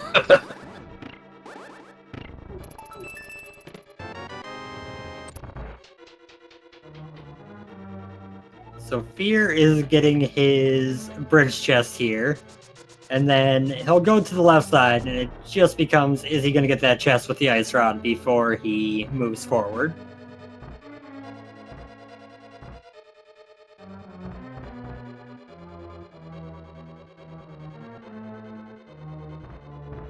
Now, I have one more question for you until I get off the Christmas stick. Die Hard. Christmas movie or not? About as Christmas movie as anything else, I'd say. I don't know what that means, but okay. I feel like a lot of the Christmas movies are just kind of Christmas tacked on, outside of ones that are, like, specifically Christmas, like, How the Grinch Stole Christmas, yada yada. So you're lumping Die Hard in the same boat as Home Alone, then? Pretty much, yeah. Oh. So it is a Christmas movie, got it.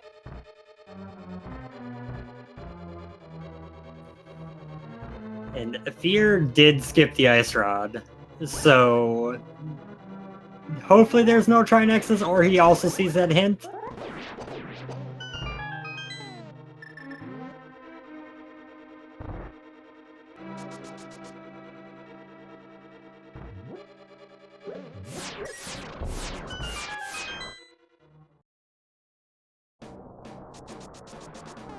Yeah, it's going to be interesting if Fear does come back to Mire after finding the hint. Nice. Thing is, he's already cleared out Turtle Rock, so he knows Turtle Rock's not going to be Trinex. He knows he hasn't done he hasn't finished Skull yet, which we know is an Argus. So he only has like 2 or 3 bosses left that can run him up. Yeah, and then he's got the GT stuff to worry about, which always kind of weighs on your mind.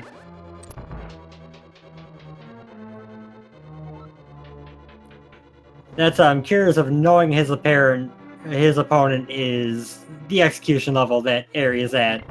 You died on that cold stare, your routing kind of didn't work out. You might just take that gamble on Ice Rod even if you know where it's at, just to try to make up ground you feel you lost an execution earlier. Or you can go the other way. If you find the Ice Rod hint, and you can hope that your opponent did not, and if Ice Rod is, say, on Land Mole 2, or Trinex on Land Mole 2.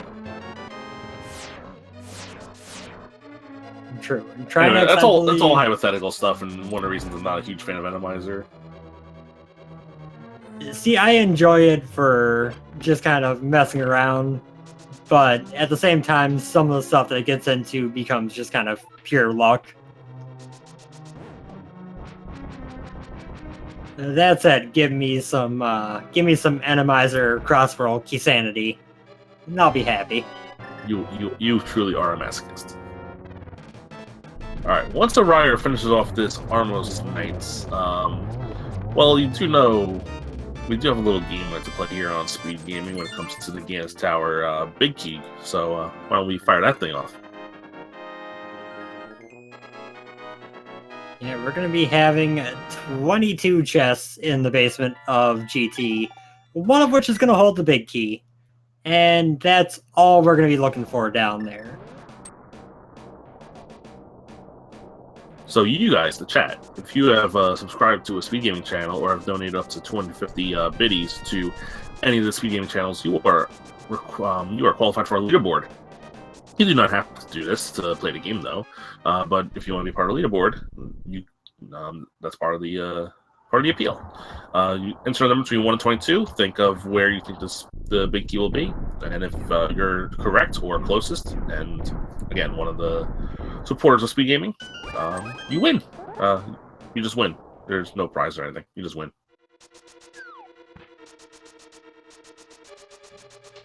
You win the prize of pride. And there's a small key in chest 1, and a heart piece in chest 2, and Eriror is going to go right side with that small key. Yeah, pretty much the standard play to make these days.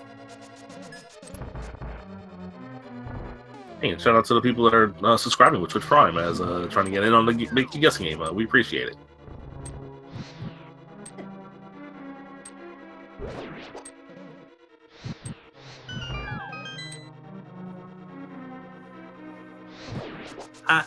I don't know. This seat has been very friendly.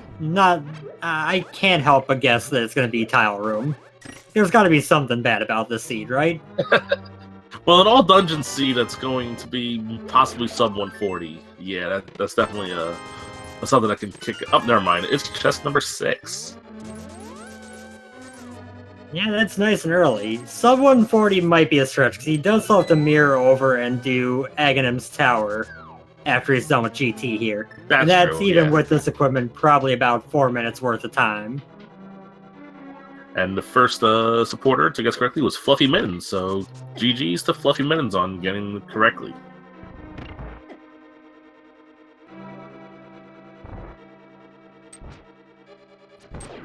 Now, at this point, Eriror is, in his wheelhouse.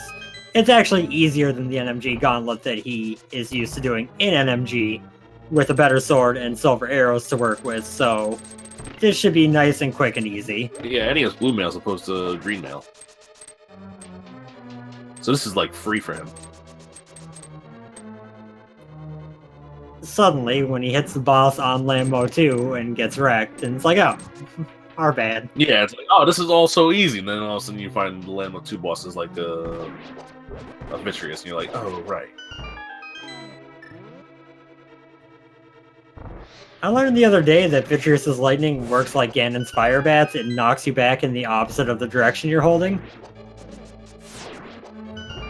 That was a fun thing to learn by falling into the middle hole on the Moldorm platform.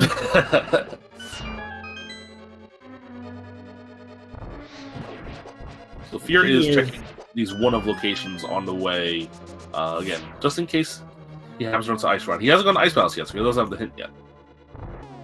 And we have another Helmus Arcane, our third one. So if there was a Trinix in this seed, it was tucked away on Ice Armos where none shall ever see it. It could still be on Moldorm too, can it?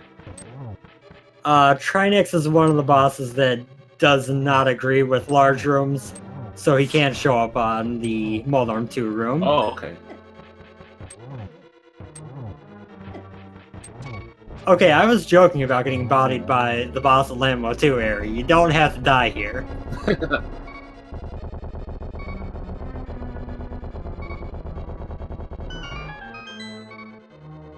So Helmusaur 4 incoming for Eriror and Moldorm 2? I'd support it.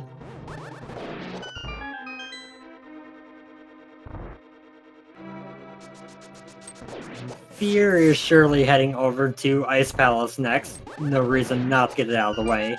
We'll see if he checks the hint tiles. We know he doesn't need the Ice Rod. He is in go mode even if he doesn't know it.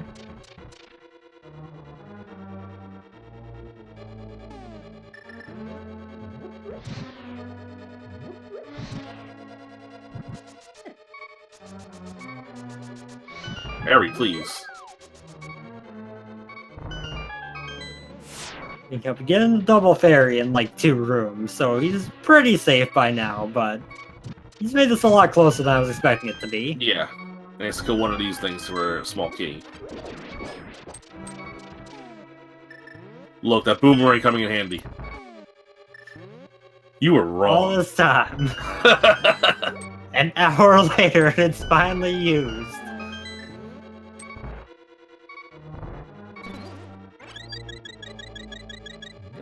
To be fair, I'm guessing it's going to get used in Aga Tower briefly, too. Yeah, probably. And it's our second or third? I think second, Mothula. Those sword beams kind of trolling them there, causing them to do fighter sword damage to Mothula over and over. Yep. Again, Mothula outside of Mothula's room is a lot easier than literally anywhere else in the game.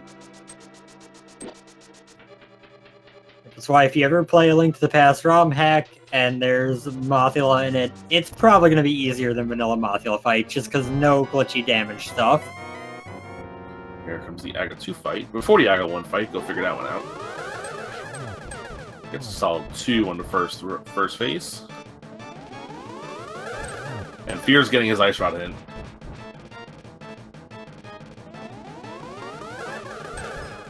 Just actually kind of unfortunate for him. It's actually potentially going to slow down his finish time by getting that hint.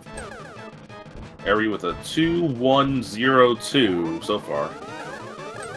And finish it off.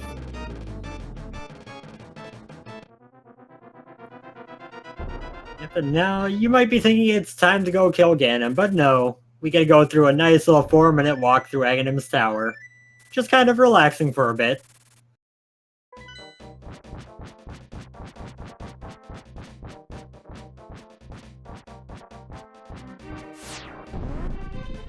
You're continuing through ice. He knows at this point that he is effectively in go mode. Forgot to hit the switch there, though.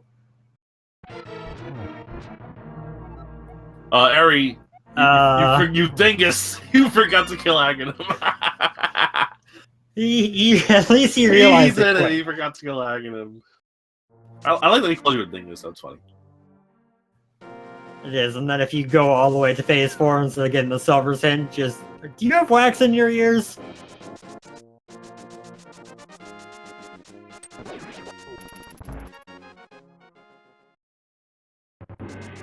I have definitely seen people do that same thing, but then just take it all the way to phase 4 and be like, why won't you die, Ganon? So, props to him for actually reading Ganon's text and realizing what was going on. Yeah.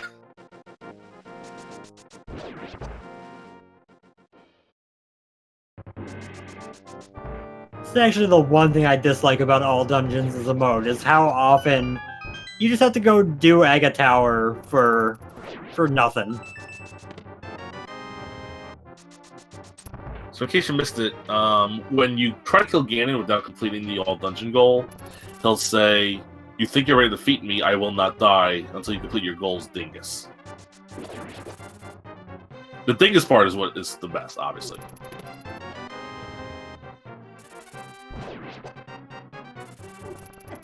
Yep, and there are similar things for pretty much all the different modes that don't just straight up require defeating Ganon. It'll do the same for Triforce Hunt, for Entrance Rando if you drop in too early. Yeah.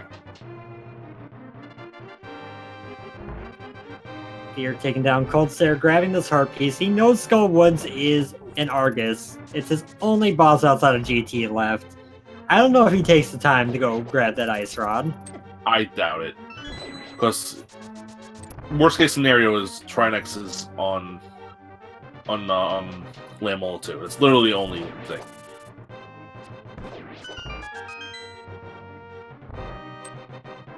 Let's see if it's 3 or 6. Boost at 3, so not going to deal with the Ice Rod. There's that boomerang coming in handy one more time. A little bit of muscle memory, picking up 5 arrows that really weren't needed, with just needing 4 more to finish the seed. So one of the things I think that might have contributed to Eri forgetting about Aghanim at the point The fact that 3 of the first 4 dungeons he completed were petted dungeons, and he pulled the pedestal, so that you might have just forgot that it was all dungeons for a while. That's very true. More like it's muscle memory, but you never know. And now Aghanim sends Zelda into the crystal that Link's already obtained at OpenGT. Timeline gets weird with all dungeons sometimes. Randomizer in general is all weird. You might defeat Dungeon 7 before killing Aghanim.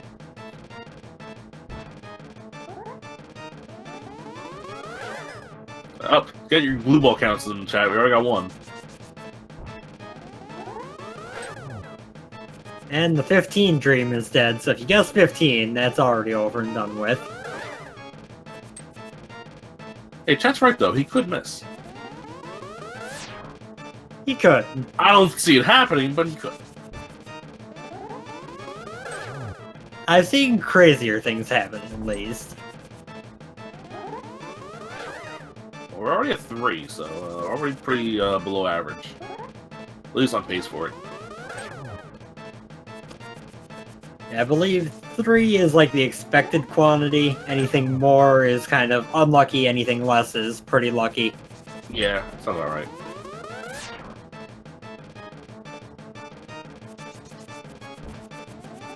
This will be the last hit here. So it was a 3 blue ball, Aghanim 1. Yep, and now Air's gonna get a nice little health refill, and he's gonna go back and talk to Ganon again. He's probably gonna be a little bit more concerned this time. Yeah.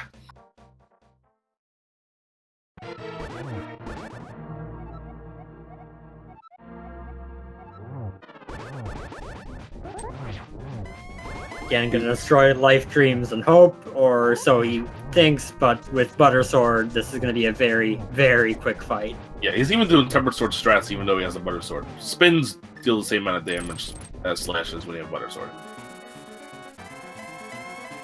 Except on high Noxes, for some reason. Yeah, that's, weird.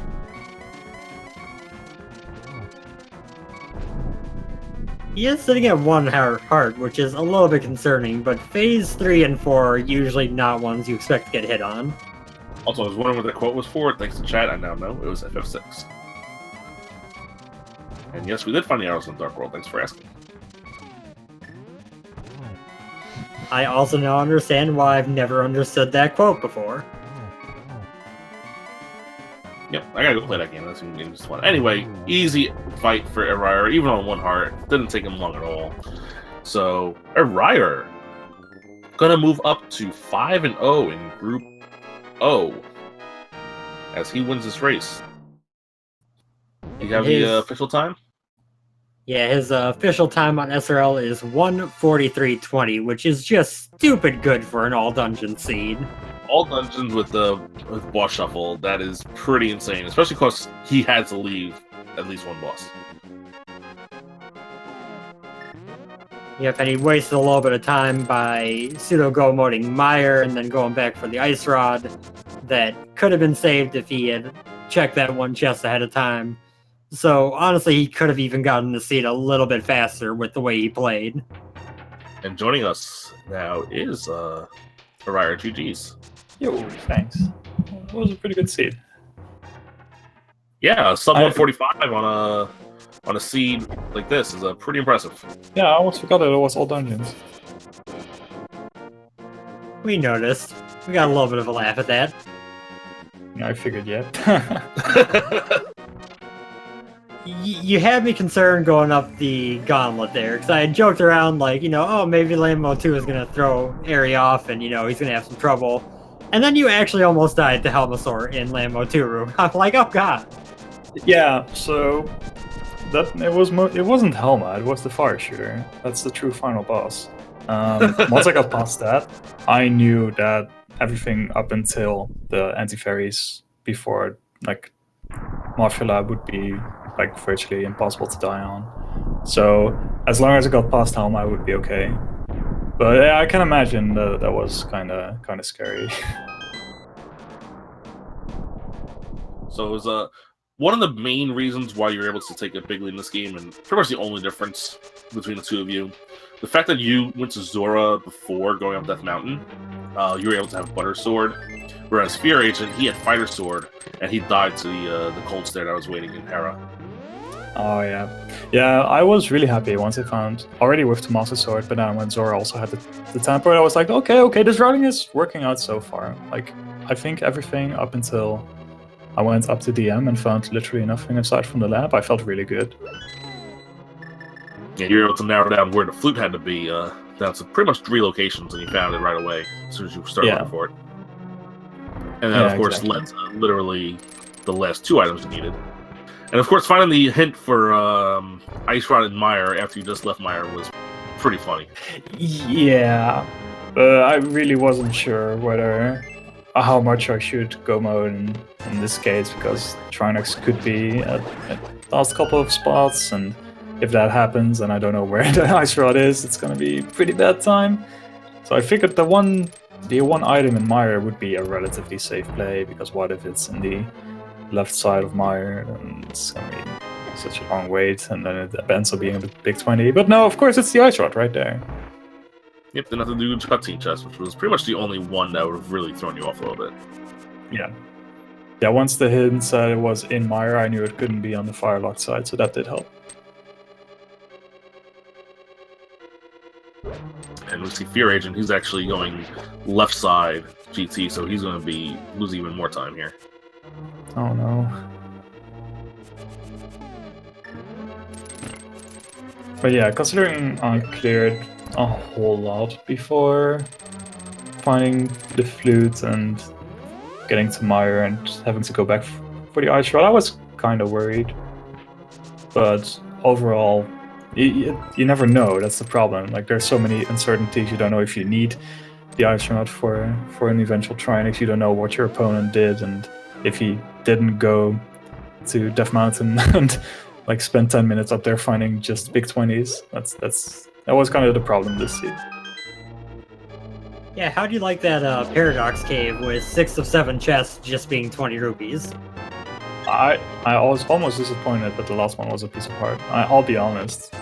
I was actually just shaking my head once I opened chest after chest and just found big red rupees.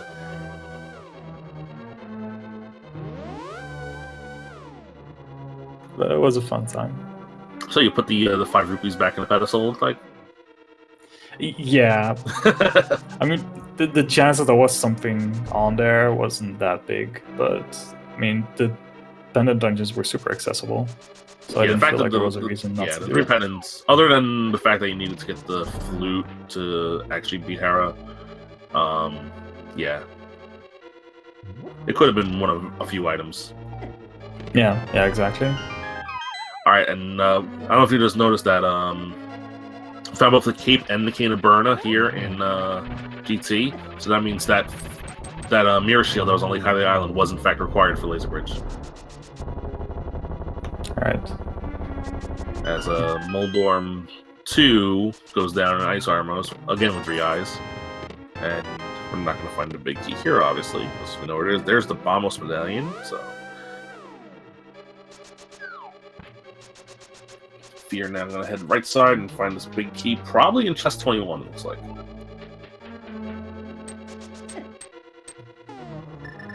Until the Tower Room gamble.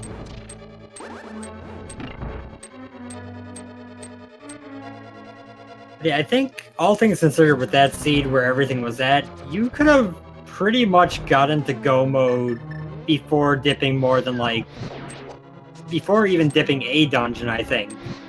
If you routed it, you know, with the God route. Yeah. I think everything was outside of a dungeon. I don't think there's anything inside a dungeon. Like, I don't think there's anything in Thieves Town. Eastern didn't have anything. Pod didn't have anything. It was like the opposite of a V26 seed. Yeah, exactly. But I never felt really bad just clearing dungeons.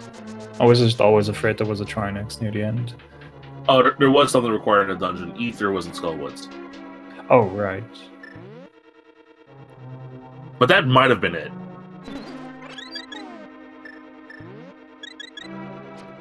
which is just absolutely silly, to be honest. Yeah, but because you get so many items, you really get incentivized to clear dungeons. So, yeah, you get just baited into dipping everything.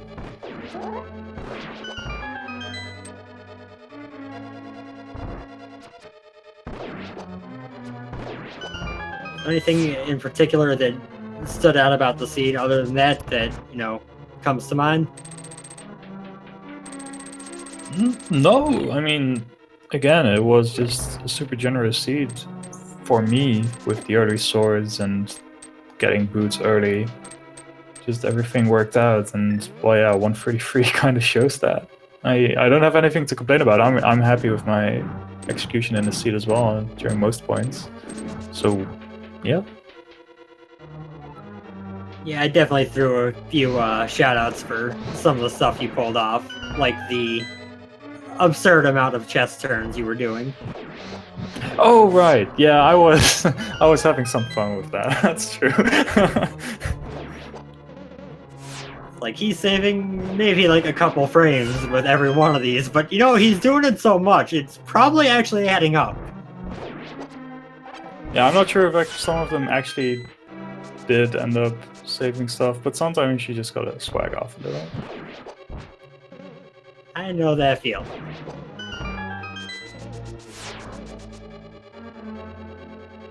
So, Eri, you're now 5-0 in your group. You already know what my prediction for you personally was in this group, but I'm going to be impartial here. How are your feelings going forward? Yeah, I still need to go up against Oz and Haas, so I haven't played anything against them yet. So I'm slightly worried from what I've heard. They're pretty strong. I might have to analyze some VODs to see like what their tendencies are and what their strong suits are. Yep. But I think if I play like I did today, I should be able to at least 2-1 both of them. And maybe even 3-0. So I think there's still a chance of going 15-0, but it's still rando. It is still rando, yes. I would be more confident if we were just having an NMG tournament right here. Well, obviously you're probably you're barely ahead of Andy on the leaderboard, right? You two are pretty much close among the randomizer players on the NMG leaderboard. Yeah, Yes. But I do think it's us two and Zero Rush that are amongst the top at this point. And I might be forgetting someone actually.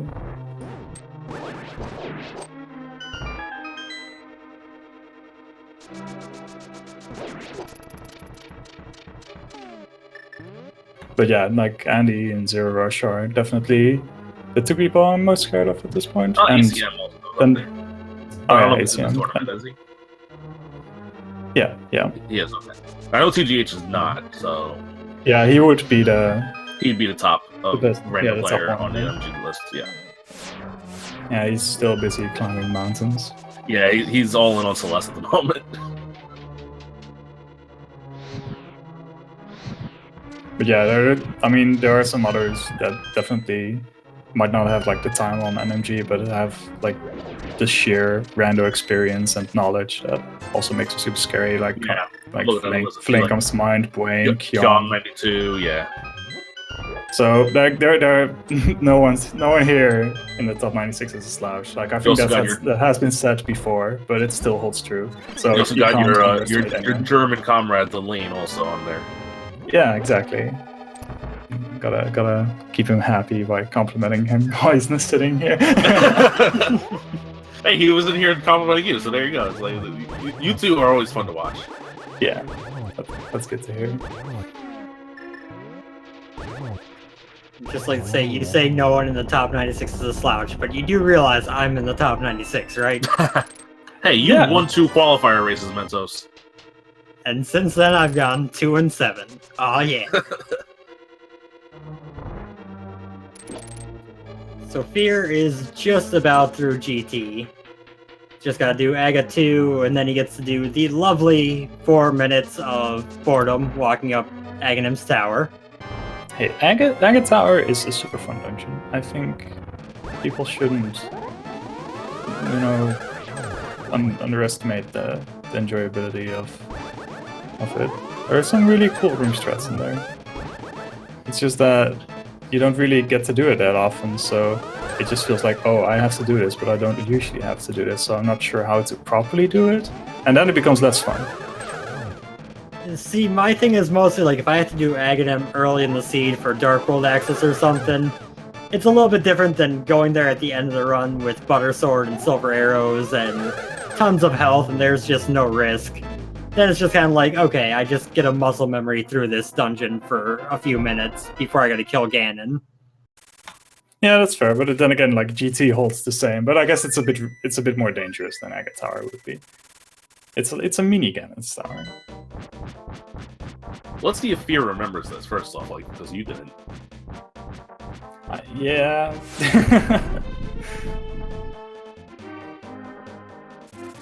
It was just such a fast scene. Oh, he remembered. He saved 10 seconds on you.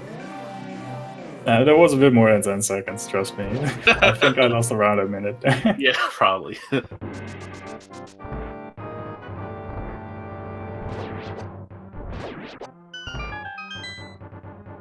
Yeah, having Butter Sword for this is a lot better than, say, Master Sword, which you would do in NMG. And 15 hearts compared to less. Fear's still on green mail. He had never found that blue mail. I think it was on Hobo. It was, he skipped that. When he did the when he fake flipper to get his sword, he didn't bother with Hobo. Okay, right. He got the hit for sword, and when he went down there, he just did Hobo. He just did the waterfall sword checks. Yeah, he did that Boots water walk, so instead of setting up the fake flippers, making sure to get it the first time, he just ran straight up to the waterfall.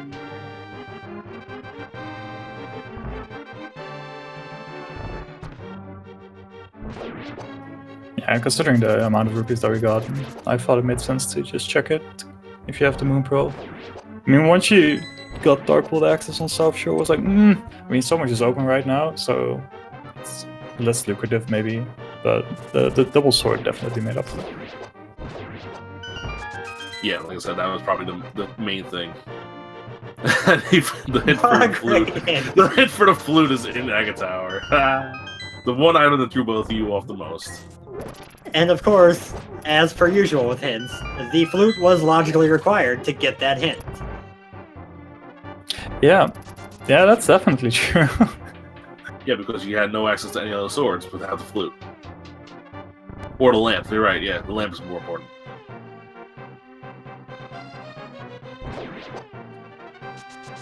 I love how often hints are just like comically out of place for being useful. I think Willard's race yesterday, he's got the hint. He found like one of the, I think, ether in Hera Basement, and the very next thing he found said ether was in Hera Basement. Yeah, in one of my Sanity races, I had a hint that the Ganon's Tower Big Key was in Hera, right behind the chest where the Ganon's Tower Big Key was. I was also like hints, like as much as I'm like kind of divided on them when it comes to my opinion. Like sometimes they're just hilarious, and that makes it worth it. When you say hilarious, you mean not the joke hints, because the joke hints are terrible. Agreed. Yes. All right. You hear that, Christos? The joke hints are terrible. You're gonna force us all to play easy mode, because in easy mode there are no joke hints.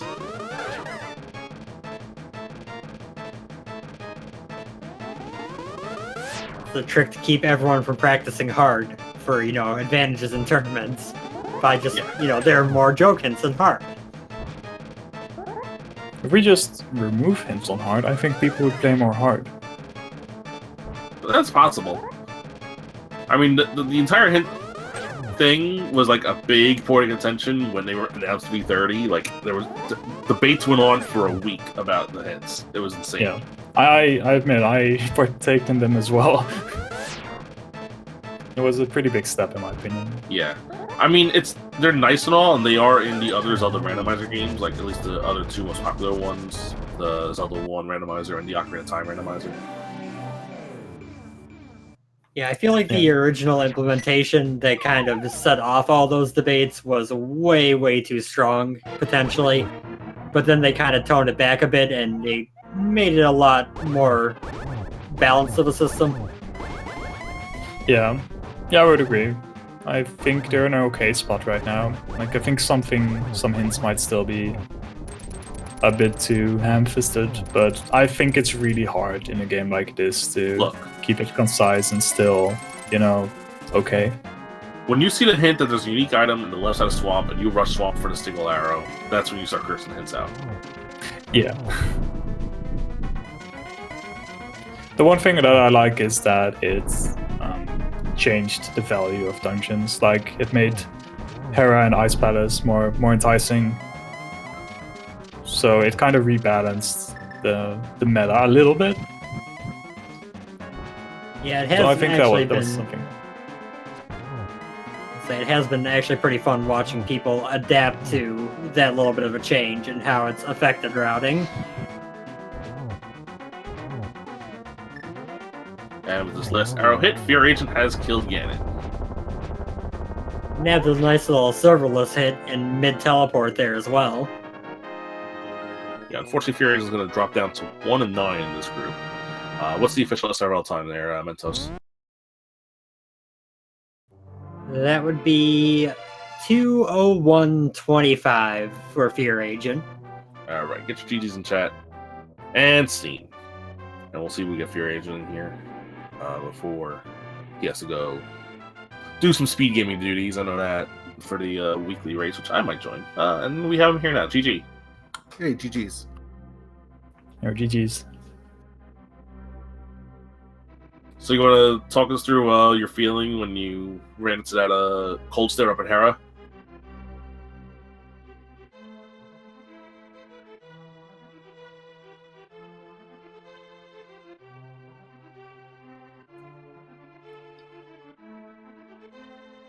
I think he might have. Looks like he had some Discord issues because his push to talk was on, but nothing was coming out.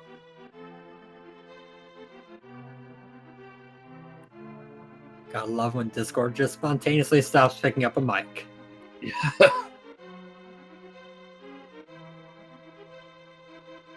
Alright, well, we probably get this figured out. Well, we'll remind you guys to, we'll give a shout out to both of our runners, FEARAgent and Eriror. We talked a little bit about what they do. FEARAgent, he is a speed gaming helper. He does a lot of work for the speed gaming daily races, which you will see in a few minutes, I believe. I believe that's coming up next year on Speed Gaming 3. Can you hear me now? Yes. Okay, cool. Yeah, speed. I gotta make this quick because I gotta go set up the daily race, which anybody can join. It'll be on SG4, I believe. So Yeah, I might give that a shot today. So yeah, GG's area. It was I thought it was a pretty good seed. I think I had Master Sword going against Cold Stare, and you don't have a lot of space to move around up on that platform. So the death really didn't tilt me that much. What tilted me is when I went to Turtle Rock and went to open Turtle Rock and realized I didn't have magic, and I couldn't think of where I could get magic, even though there's full magic in Super Bunny Cave. Yeah. And I was very sad at that moment. yeah, and then so I'm like, where do I go? I have all these like one-off spots I could check for the flute, and I just sort of got lost in my own brain. I'm like, where do I go? I got to pick one of these spots, and of course I didn't pick right, and it just sort of spiraled out from after there. I think that was the only thing that went really, really poor was Cold Stare to going back up to Cold Stare. Yeah, I'd agree with that. And I think major difference was that Eri went to the waterfall and Zora right after South Shore. So he got Tempered Sword pretty much right off the bat. That really helped him. Yeah, plus it's Eri, so I mean, he's already got that advantage. That is a pretty strong advantage. It's been fun. The tournament has not gone the way I'd hoped, but that's not far from my expectations. And I got to get really lucky to beat Eri. I feel like I actually played pretty good. I felt like my escape was better than even normal, and I don't know. I felt good. I don't know. I felt good. Yeah, I'd say outside of that Cold Stare death, you played pretty well throughout. You did miss out on the blue mail that was pretty freely available early. That would have Yeah, also that was given you a after- hand. Yeah, that was after my tilt. That was that was after I just trying to figure out where to go because I did the dig spot, which was dumb because I knew that Flute couldn't be there, and then I went to Agina's cave. I was just sort of like trying to figure out where to go, and so there's that whole moment. And then I'm like, okay, well I know that there's a sword in the waterfall. Let's go get that. And then I happened to get both, so that was nice. And then I went and showed Coldstare who's the boss. Yeah, that Cold Stare kill on the return was wonderful. You got him right into the corner there and just destroyed him. So yeah, it was a fun seed. I hate to cut this short. I have another race today. I think it'll be on the Randomizer channel, but I got to go set up this daily race. So Harry, while you go do that, I'll mention what's coming up for our on Speed Gaming. Keep it here on Speed Gaming 3. Can I quickly intercept? Oh, sure. Okay, FEARAgent, thank you so much for all the races, and I wish you all the luck on the rest of your races that you have coming up. So, yeah, see you around. And, thank you so much, man. Yeah. GG's and thanks, Ari. Like this group has been awesome. I'll just say that really quick. The O group, it's like a bunch of really good runners, and everyone wants to win, but nobody's like overly competitive or kind of mean. Like I love running against Ari, and it's been a lot of fun. So thanks and GG's. So, yeah. We're just a group of old men, right? That's right. See you guys later.